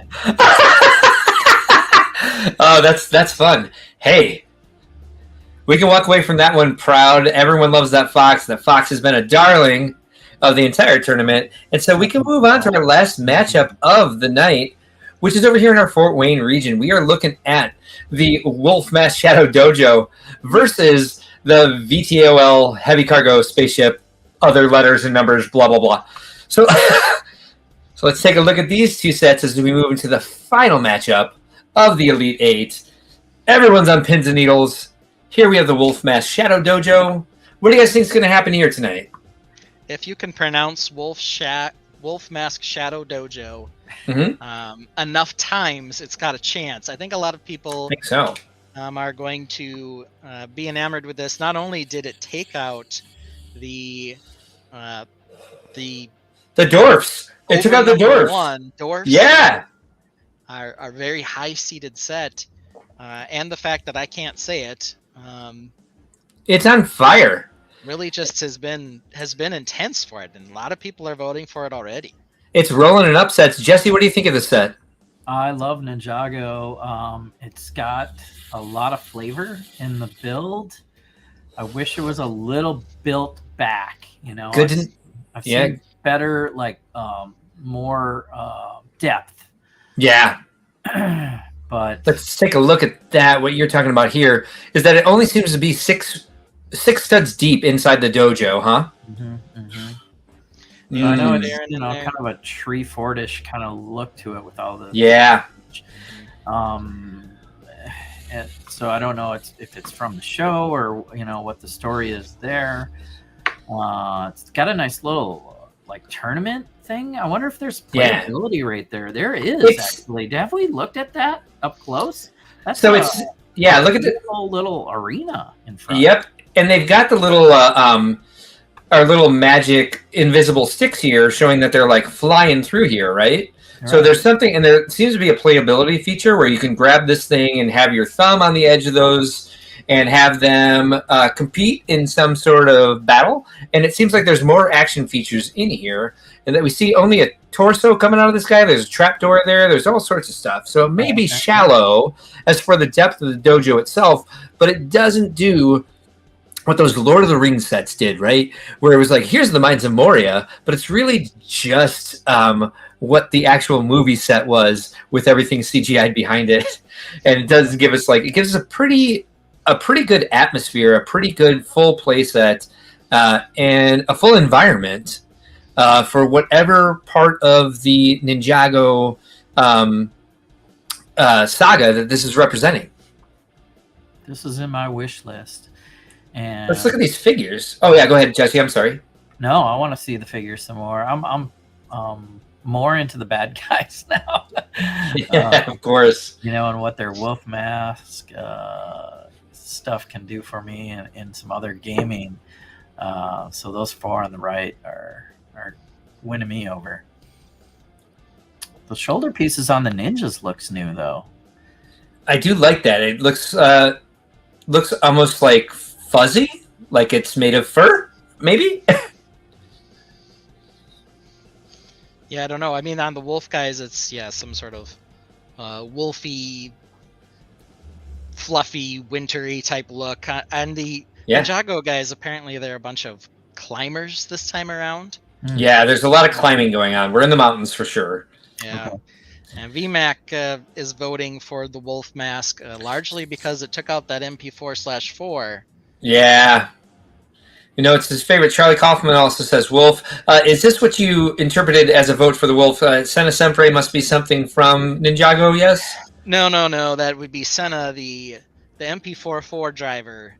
Oh, dang it. Since he lost to the wolf, he's been saying, hey, if you beat the best, you are the best. That's still wearing his team jersey. Gotcha. Now, if I may, because this is going very heavily towards the wolf, I'll say that when the sets were first announced beginning of year, the Technic space sets are probably what got me most excited. I was disappointed they were pushed till March and we weren't getting them first of the year. Yeah, sure.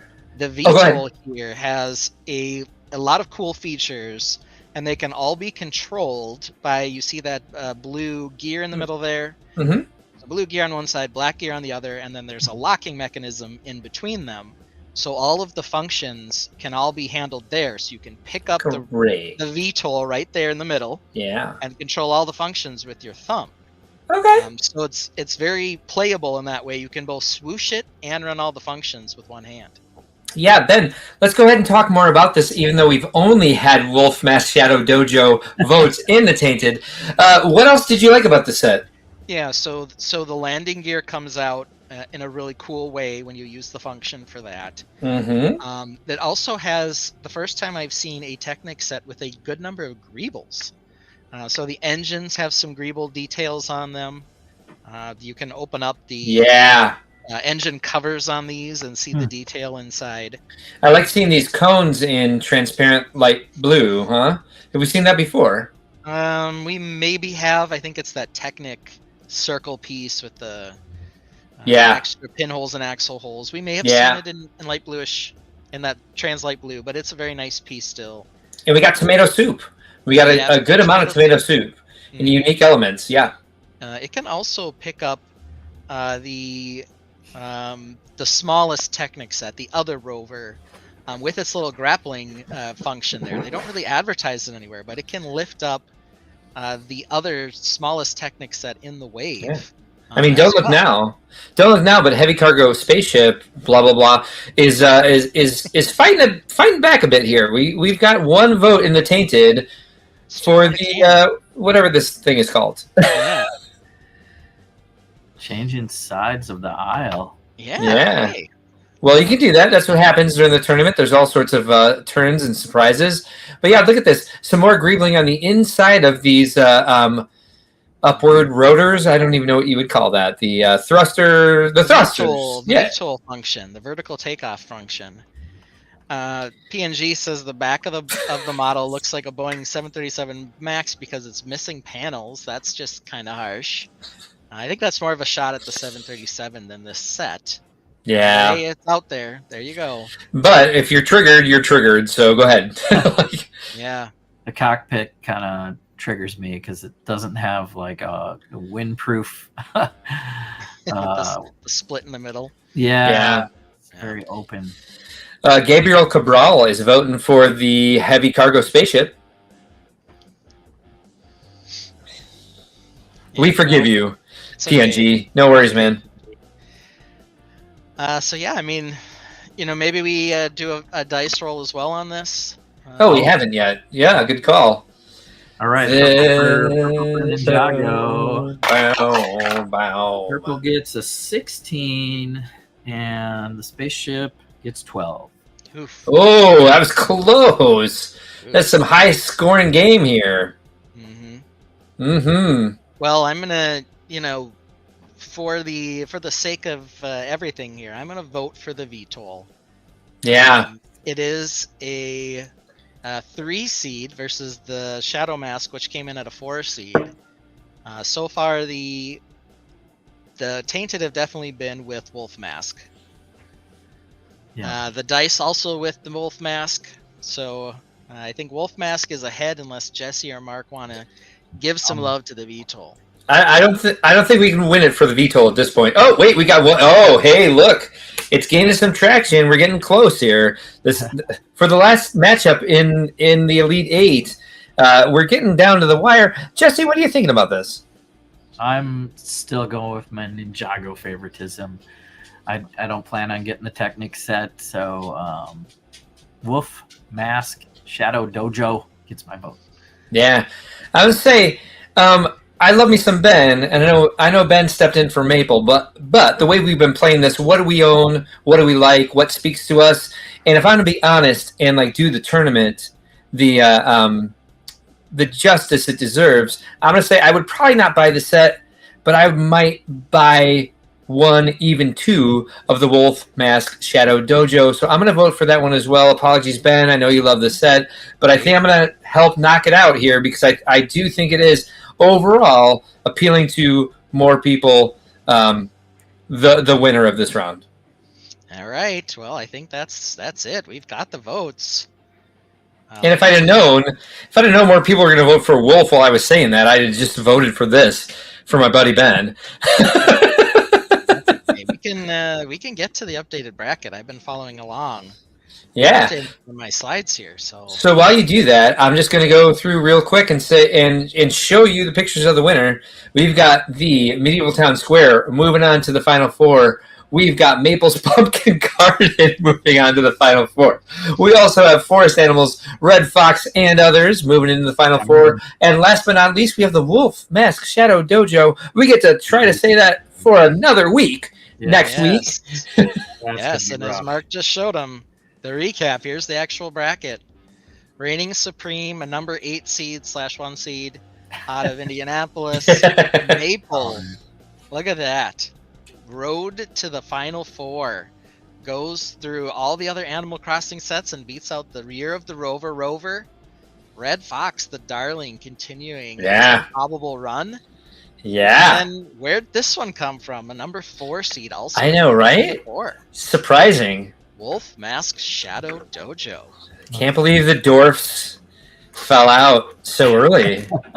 Man, it's been interesting. Yeah. It's been interesting. It's been fascinating. Now, it's been an amazing night. We got to see some new mocks. We got to go through the next round of the March Release Madness. But now I think a lot of people in the Tainted, and maybe some new people, which, by the way, new people, if you're joining us and you haven't already done so, please like and subscribe. And, of course, comment. Feel free to join us in the Tainted chat, and we will do our best to read out your comment and respond to anything that you have to say. But next up on the agenda, I think everyone's waiting with bated breath to see this new Dungeons & Dragons set in person or virtually still, but well, I'm on vacation, everyone, so I was glad to join for that, but I think I'm gonna go hang out with the family on spring break. I'm very excited to watch the replay though, to hear Jesse's thoughts on this. I've already heard a little bit from him on this, but this is definitely going to be the Jessie show. So Yeah, to you guys and 100%. That was good. Good night, everybody. Good night, Ben. Thanks for joining. All right, Jessie. So let's take a look. If you don't mind showing us, you received the actual full set this week, huh? Yeah, I've got what do you call it? Registered Lego fan media person. RLFM, yeah.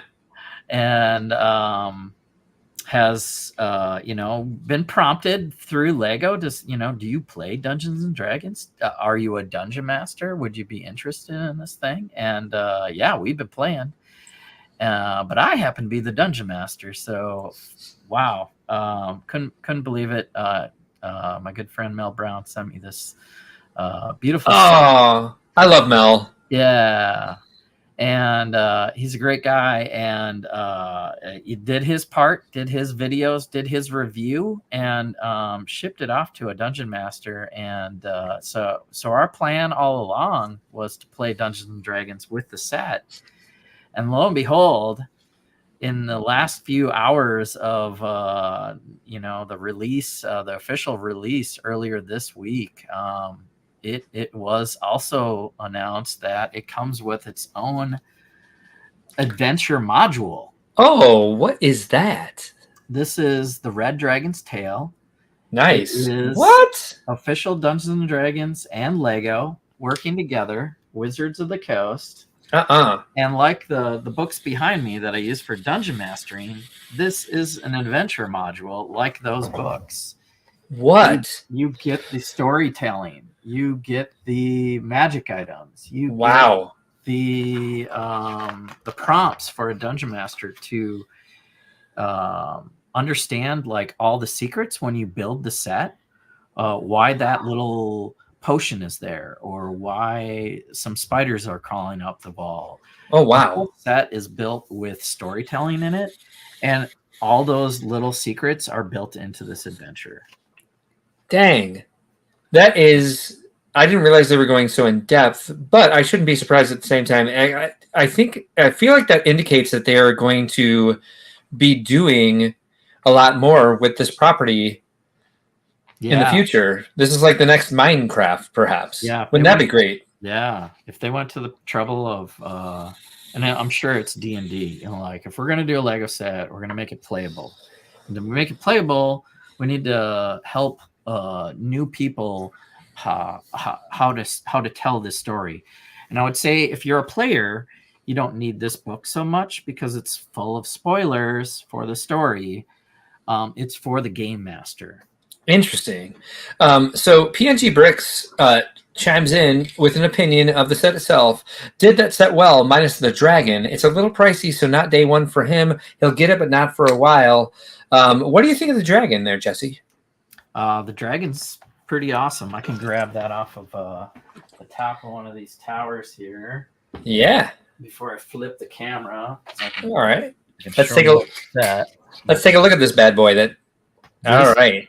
Is looking pretty mean. Yeah. I like the red and orange, and I think that's that tomato red. Oh, yeah, it sure is. Wow. How did Mel send this to you? Built already, or did you get to build it? Yeah, he bubble wrapped the individual little, because it pulls apart modularly. It needed quite a bit of rebuilding. I did a video and did a speed build thing on my YouTube channel, so you can watch me like unwrap it for the first time and geek out, and then speed through about 2 hours of rebuilding. So Extra Brick wants to know, is that book redeemable, or does it come with the set itself? So yeah, from the back of the box, they're showing you a digital download is available when you buy the set. Okay. You get free book and adventure, and print out your own pages. And if you are a player, that's okay. It comes with the player character sheets, so you may want to print out just this sheet as a player. Nice. So you play at home. Yeah. For the 4 characters that they have pre-made in you. If you want the physical copy, you can go to Lego and use your insider points and still get it somewhat for free, right? You're using your VIP or insider points, and they'll ship this to you. Very cool. So Charlie Kaufman brings up that the CMF company comes out. Oh, hi. The CMF comes out in September. Brain frying there. So more Dungeons and Dragons coming our way, and I can legitimize that leak information, because sometimes we're like, is it just announcement? Is it real images? What's going on? And if you go to D&D Beyond and click on the top of the screen, you'll see the Lego characters. So they're all in teasing the release of this new set on April 4th for the general public. And then they're celebrating 50 years of Dungeons and Dragons. So they're not just doing the set, they're doing a CMF line, and that information is right on their website. Cool. I'm checking it out here real quick. Can you point everyone out to where to find that? Because unfortunately, I don't see the. Or do you want me to share the banner? Oh, yeah. Oh, well, they updated it. Just hit the Beyond part. Go to the home screen. You're in the marketplace. Oh, there we go. Yeah. Well, let's see. That's not the same as mine. I might have different because I'm a subscriber. All right, perfect. I would say if you want to share your screen, you please feel free more. Quick, yeah, sure. Feel free to do so. Thank you, sir. Appreciate that. Link for that. Present. In the meantime, PNG Brick says he's eating his words about the dragon. The pictures do not do it justice. So thank you, PNG, for being humble and changing your opinion when you have more information. I respect that a lot. Extra Brick is throwing up some fire for what you're showing him so far. Yeah, the dragon's pretty awesome. Yeah. Not ready for that? Yeah, look at on the top of my screen here. You see Lego. Oh, yeah. Yeah. There's the orc thief and the beholder right there. And there we see. Front and center, Lego group, D&D partner, set, adventure, and actual play show. So if you read more here, here is the information on the ideas. Red Dragon's Tail set. Yeah. Right next to that, the next bullet is Lego Dungeons and Dragons minifigure series. I am not cool enough to have that information. Yeah, this is legit. So great. They have the set, announced just this week, available 1st of April. And then here's just a one line, September. Here's the confirming September. Fun continues with the minifig series. Looking forward to that. So, and then just like I did with Mel Brown and Larry and Nikki and Troy, Friday night, they're going to play the game with well-known YouTuber and players, Ginny D and a couple others. Oh, and nice. This is the Lego designer, and this is the ideas winner. They're going to be playing the game. Very cool. So I'm excited to watch that, and the production value of this room. The table is the table is made of what? The table is made of Lego. It's tile. You're kidding me. Yeah, no, you can see the shine there. Wow. They built a dragon that the dungeon master is behind. You usually have a screen there. Yeah. That hides what the of the Dragon Master. The torches in the background are made of Lego. The sign in the back is made of Lego. So and they laminated over the tiles. Yeah. That's cool. That helps, like a hex grid for playing, little battle scenes in front of the model, because I had to do that. They give you this little room, and I'll go into more depth, but you need to expand the battle scene. But it works. Go ahead. Look at the hipster beards in this room. That's all I had to say. Sorry, go ahead. I did not mean to interrupt with a stupid joke. Yeah. We'll move on because there's 4 bullets. And then the last one is build a tale your friends will love. The set and the new adventure. I think it's just about the adventure then. The accompanying show. Interesting. Build your tale, so you can play yourself, I think is the 4th bullet. Let me see. Actual play show, free Lego adventure. So maybe I skipped over that, but yeah, up here they're confirming how to claim your D&D adventure. Wow. It'll be PDF if you buy the set, and then even right now, I believe it says 2,700 insider points while supplies last. So we talked in the pre-play about like how you've been utilized as a source for D&D over the last week since this has come out on live streams, and I was similarly utilized as a source for Animal Crossing. It's interesting that Lego is digging in now.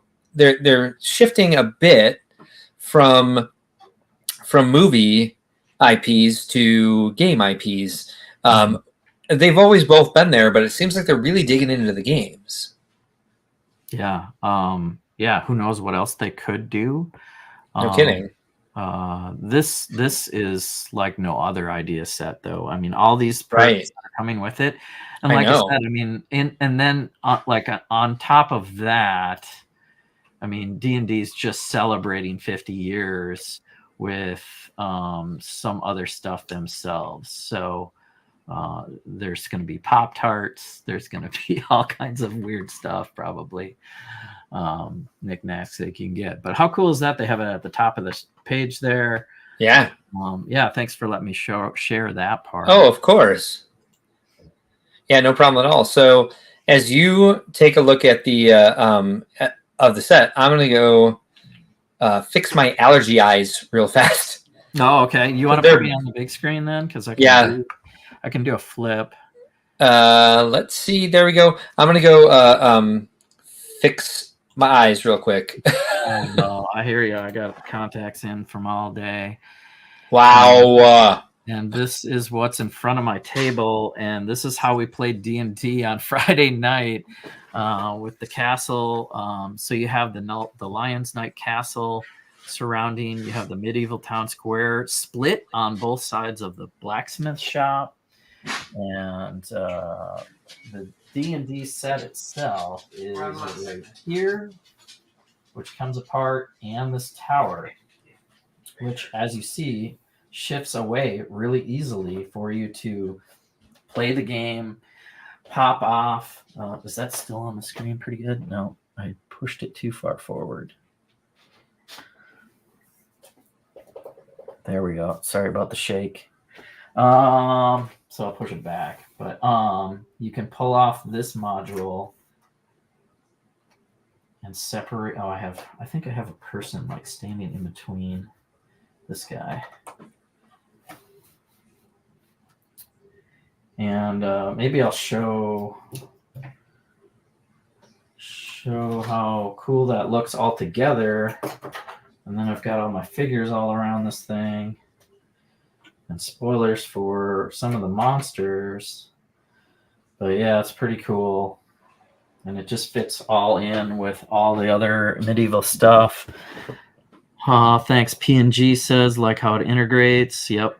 Totally integrates with this stuff. I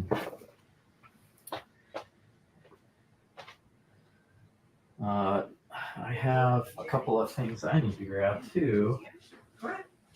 Come back over here. I have work to do.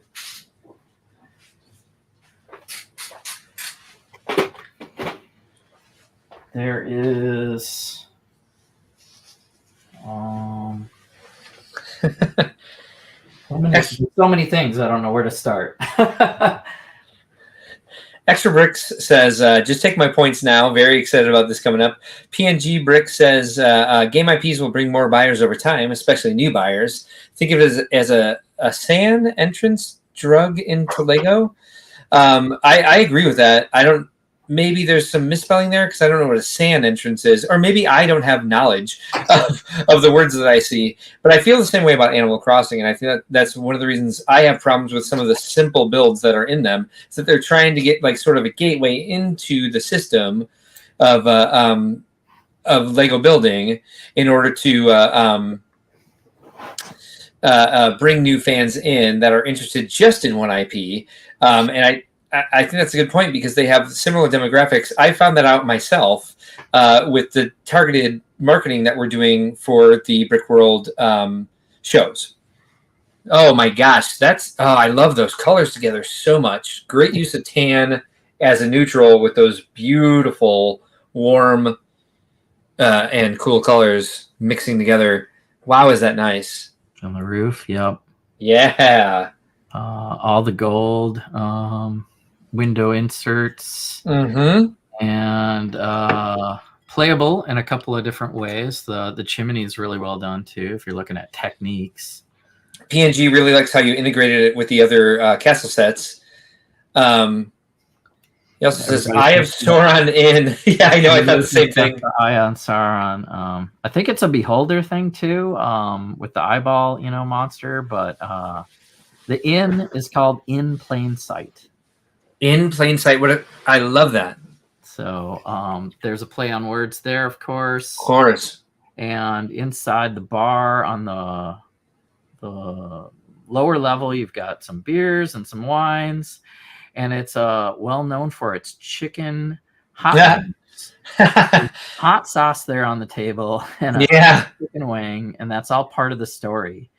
Like the sticker stuff will tell you hints for the players as they play. Wow.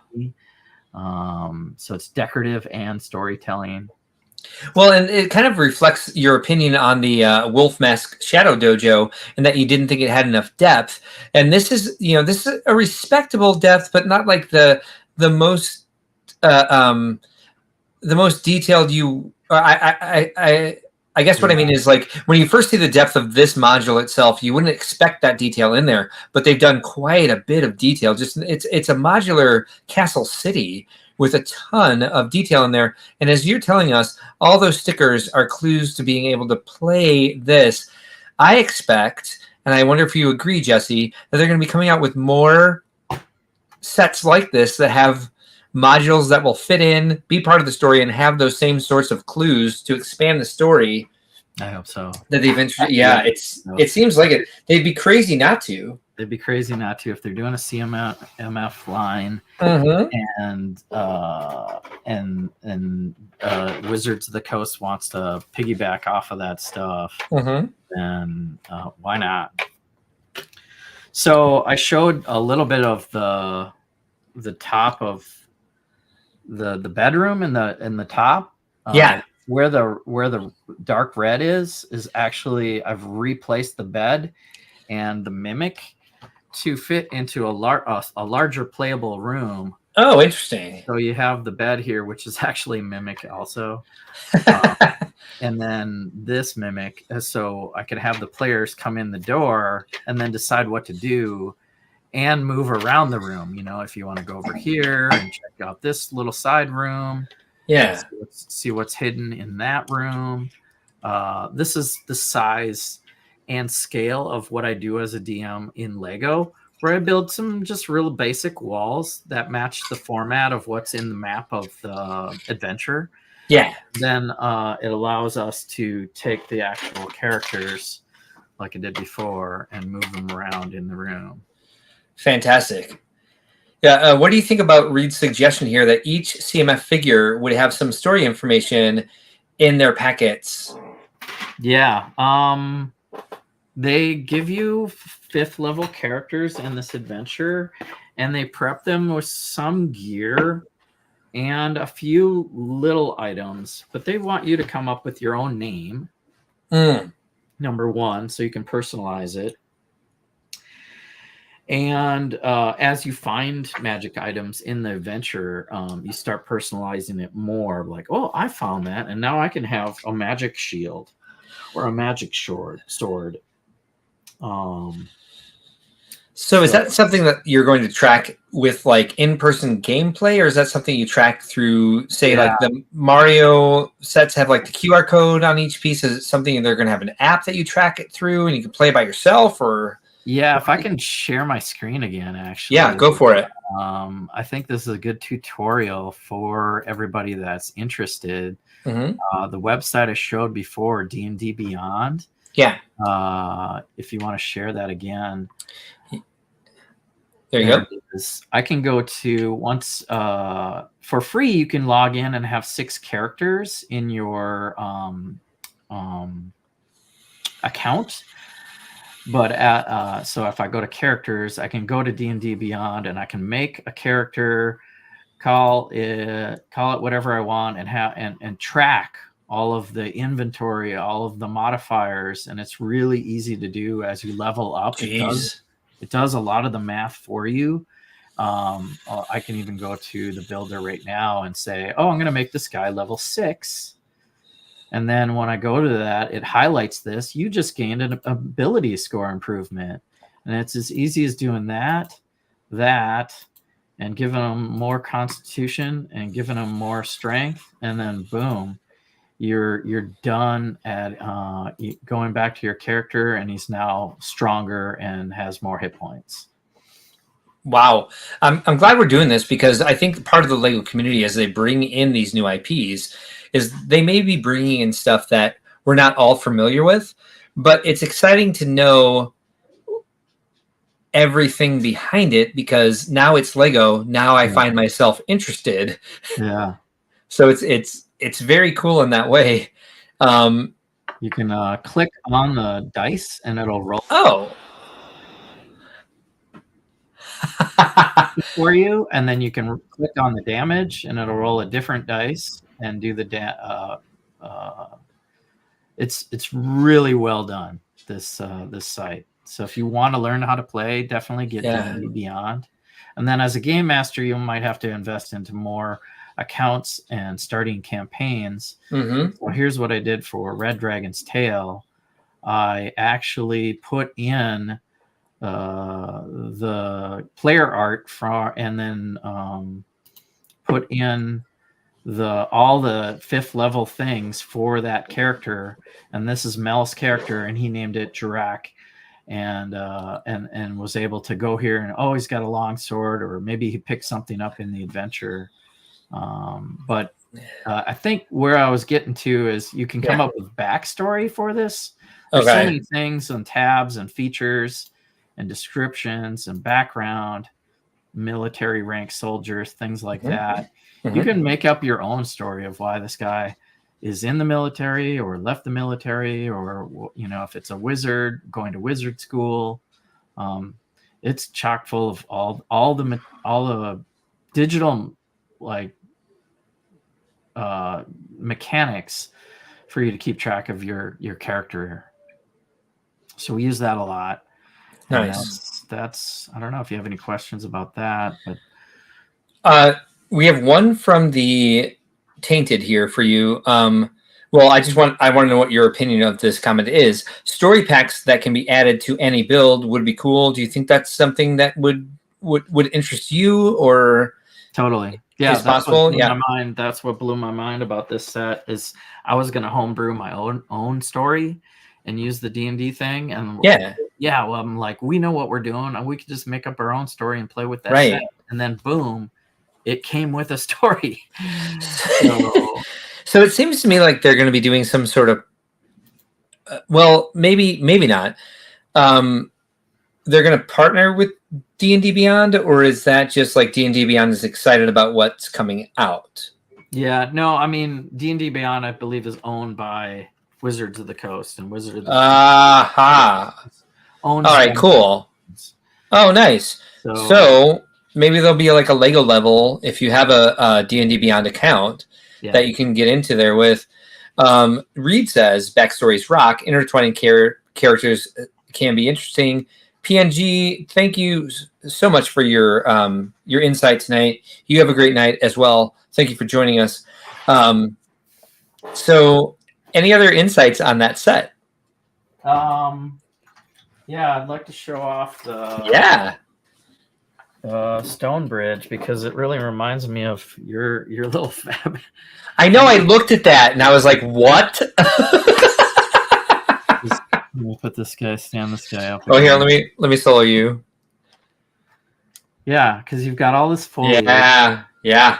And you've got this kind of more ruined keep or castle, and then but you have this like hint that there's the foliage is taking over. And I looked at this today on Lego.com, and I was so excited that they have that that like swamp grass piece in dark green. Yeah.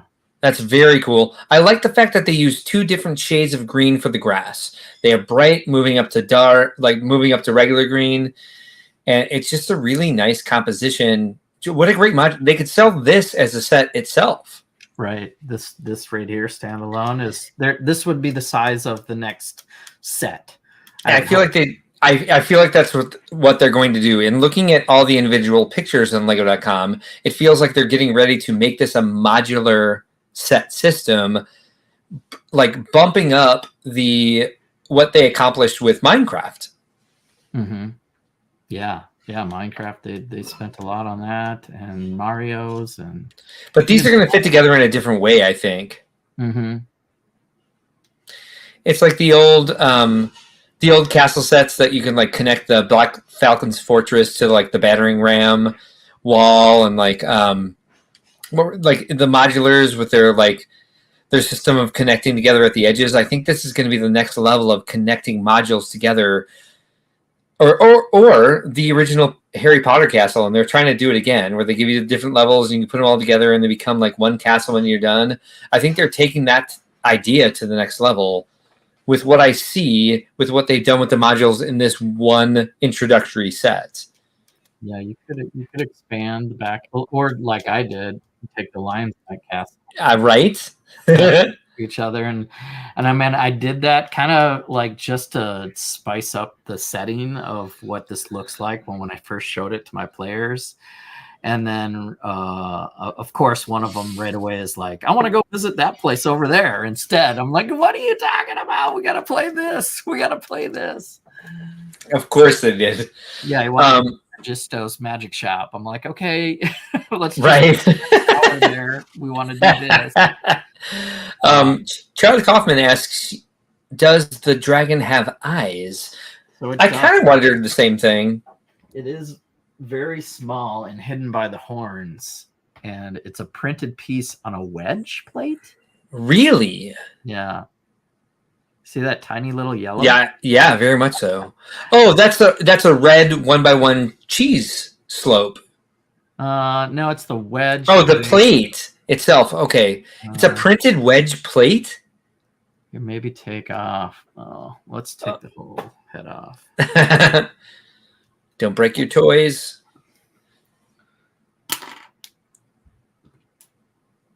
Now you can see that wedge plate. That's printed. Yep. Wow. They're printing these. They are definitely digging into this IP. Yeah. If that's printed, come on. Printed.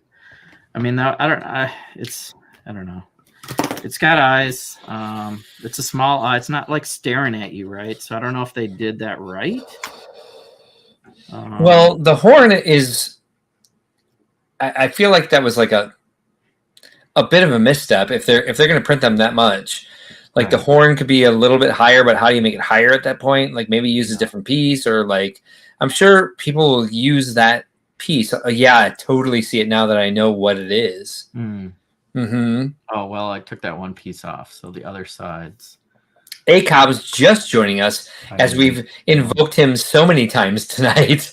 Brick Orphanage asks, do you think this is a way to tap the D&D miniatures market, since so many people can just 3D print figs and terrain now? I'm going to give a secondary question to that. Like, so many people do like the die cast metal environments for that. Like, do you think Lego got into that entire market and was like, hey, they're already building this stuff?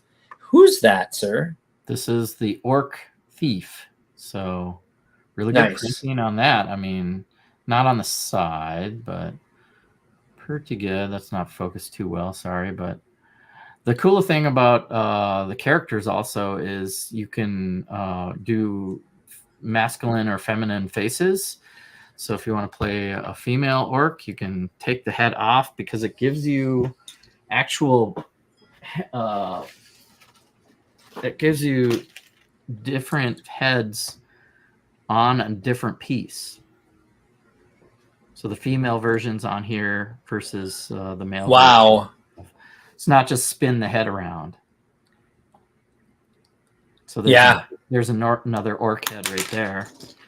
And I thought that was really good for the playable character thing, right? Because you might want to play a female elf wizard, and you might want to do whatever you want with some of the races too. Like you could take the head off of one and put it, if you want the orc to be a fighter or the orc to be the wizard.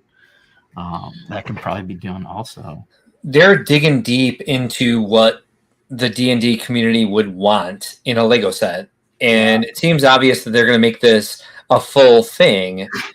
And it's pretty exciting. What do you think about the question from the Brick Orphanage there?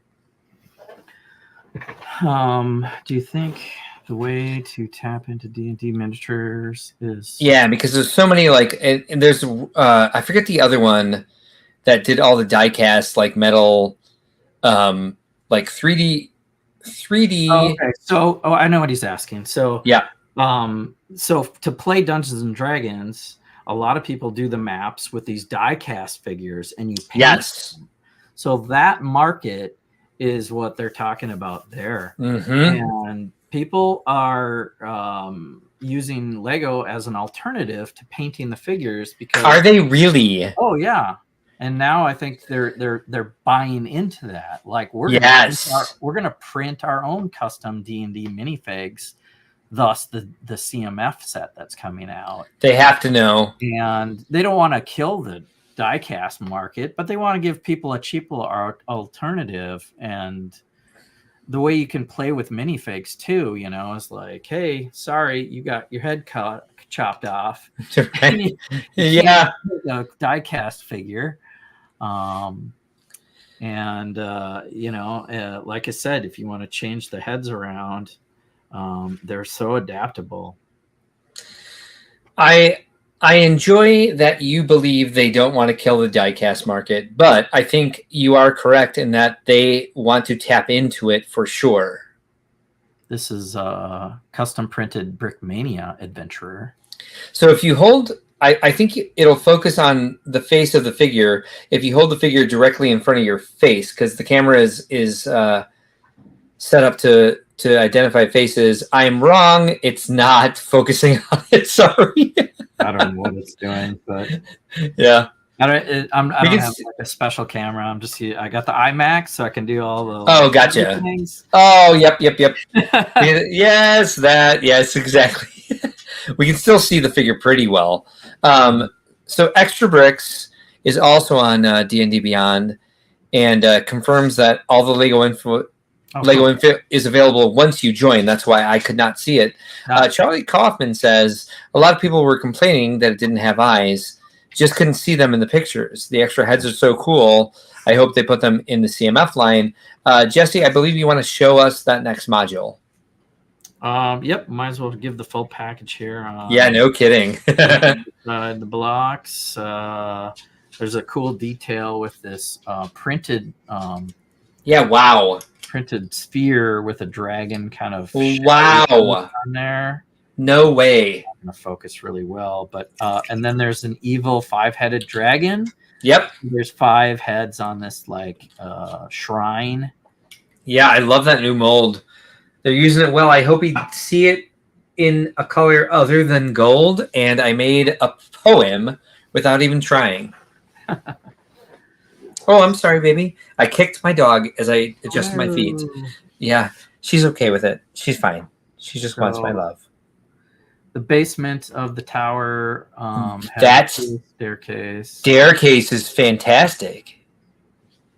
It's a combination of some sideways building for 1, 2, 3, or 4 steps. 5. And then it goes right into the one. Yeah. Exactly, and why not? It's background. Right. Oh, that's very good. There's a lot of details in there that I pulled out again to do that level and on a bigger surface area. So there's a lot of missing secrets down there. The torches on the wall, even. Now, correct me if I'm wrong. That door mold is new. It is. I thought so, and it's asymmetrical, isn't it? There's like a broken beam in it somewhere. Oh, those are hinges. Sorry. Hinges on one side, the window, and then the doorknob. So, but you could change that insert. It's a little rough, but you can do it. There's quite a few of those doors as you can see. Yeah, there's the gold on that side and the black inserts on these ones. Sorry, baby. You a booger butt? You're a booger butt. I love you. Oh, sorry. All right. There's some more sideways staircase building technique. Yeah. Some nice small pine trees, and leading up to the final part of the adventure. It's facing off with maybe this guy. I won't spoil it. So Lego has been hiring AFOLs for the last at least 5 years, and you can really see that in the way the staircase leads from the first floor to the top of the tower. Yeah. I mean, Lego, even a few years ago, would not be putting that amount of detail. They'd be just using that that spiral stair system that you pointed out. The rock work too on the corner. Yep.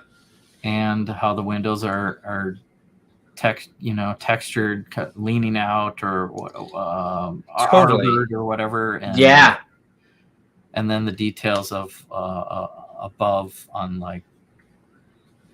Yeah, we would never get that 5 years ago. What's between that crack above the peak of that roof above the door? There's like a it looks like a ladder. It looks like a lathe. Oh, it is a ladder. Okay. Yeah. So on the other side, the tower's falling apart. It's cracked. It shows all the walls falling apart. Up to this little hidden dragon egg chamber. Obviously. Being heated up, to hatch a dragon, wormling. And the ladder goes all the way up to, if you want to perch yourself at the very top. So Brick Orphanage wants to know, does that new door piece fit into a standard frame? It does, yes. And then Extra Bricks says, my favorite comment of the night, it was Agatha all along. For my recent video or reel, I made a reel and 2 seconds went around all the medieval sets today. I stacked as quickly as I could some other characters around it, and Agatha made the cut. Good. It's winking her eye and everything. This is all. So that's the set. Thanks, Mel Brown. Thanks, Lego. Thanks, Wizards of the Coast. Yeah, no kidding. Happy 50th. I am over the moon because I've been playing more Dungeons and Dragons than building like mocks. But I've got this like mindset of I'm doing pretty good because not only have I like just collected Lego, I'm reusing it into a new hobby. And as Dungeon Master, I'm using a lot of it. I'm rebuilding arenas every week, a new room, put it together, take it apart. I'm reusing like bags of armies of bad guys, that I have to fight every week to surprise the characters. And it's been just awesome to see this. Yeah. Lego loves fans, and when they decide to partner with an IP, it's always going to be an IP with a large fan following already. Extra Brick says that I think the theme is going to blow up. I agree, and he hopes so. I hope so too. I have never played Dungeons and Dragons in my life, but I really like what they've started with, and the builds, the techniques, the pieces are the big part for me. And so I agree. I hope it continues and blows Minecraft out of the water, because there's so many Minecraft fans out there that we've seen so many Minecraft sets since they partnered with them that it'd be nice to see something that has more detail, so that they're not just like 2x2 and 2x4 packs. As things go forward. Yeah, I think this would be the line. Make as many Minecraft sets as D&D. Oh my gosh! They keep showing that like transparent blob in their promo material. There we go. What? Gelatinous cube. Thank you. That I'm like, are we going to see that somewhere at some point? They have that. Oh, they do have it. Okay. It's smaller. Yeah, much. This is probably half the size that I was than like a full size adult gelatinous cube would be. Full size adult gelatinous cube. You only heard it here, folks. Well, you'll love this part of the adventure. They include baby gelatinous cube. No. So what is that piece? The one spoiler I'll give you is, Mama Gelatinous Cube is up here, and they include a little story where there's a little baby one. Yeah, I think there's enough. I think there's enough in the entire like IP of Dungeons and Dragons that will interest a lot of Lego fans. So if they don't know anything about it right now, they'll learn maybe just a bit, but they'll be excited about the sets. If they continue to release new molds, new torsos, especially Castle fans are going to be excited about what D&D seems to already be doing. Yeah. Castle fans are going to buy into it, I'm sure. And I'm interested of like you said, the like the actual D&D non-Lego fan. Are they going to grab some sets? Are they going to get it just for the adventure even? Because I'm collecting stories. Like, I'll turn my camera.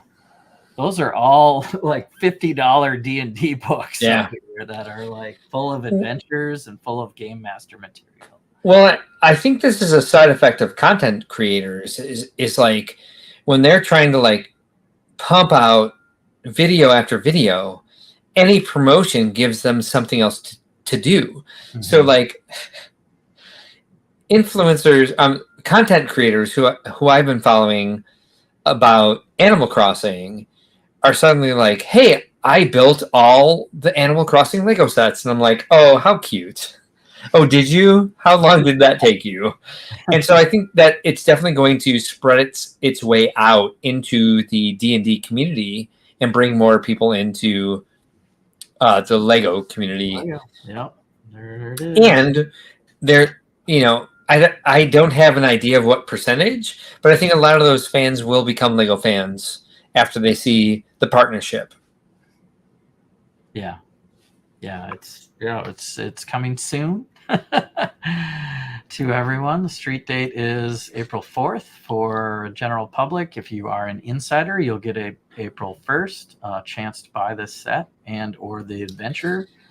It's like a week away. It's a week away. Yep. Yeah. So Paige Pritchard asks, or she says, sorry, she wants to see a set of the Yawning Portal. Do you agree? Sure. Yeah. The Yawning Portal is a classic adventure. I've got that one, and it's somewhere. There's too many to choose from. Of course. It's basically like the tavern with a big well that you go down into a dungeon. So the well would be kind of cool to see, and then like a true dungeon, like a really bad, dangerous one. And the way they're doing it seems like there would be the depth inside of what they're already creating to make that possible. So I hope so. I hope and imagine that they're like thinking down the road for these things. Only time will tell. And it seems to be a vast there seems to be a vast history, a vast what am I trying to say? There seems to be a lot, for them to draw off of in terms of things they can build. Yeah. What? 50 years of lore. And they're coming up with a new system. Oh, you're right. We're so old. Jesus. And there's third-party content also, and it's a big world, this D&D world. So yeah. Exciting. So the night is drawing down and we are ready to close up. And so what's on the run of show next? The Never Ending Story. Next week we'll be here. I'll be here at least. I think Ben will be. We might just like ask Jesse if he's available because he's on the show so often.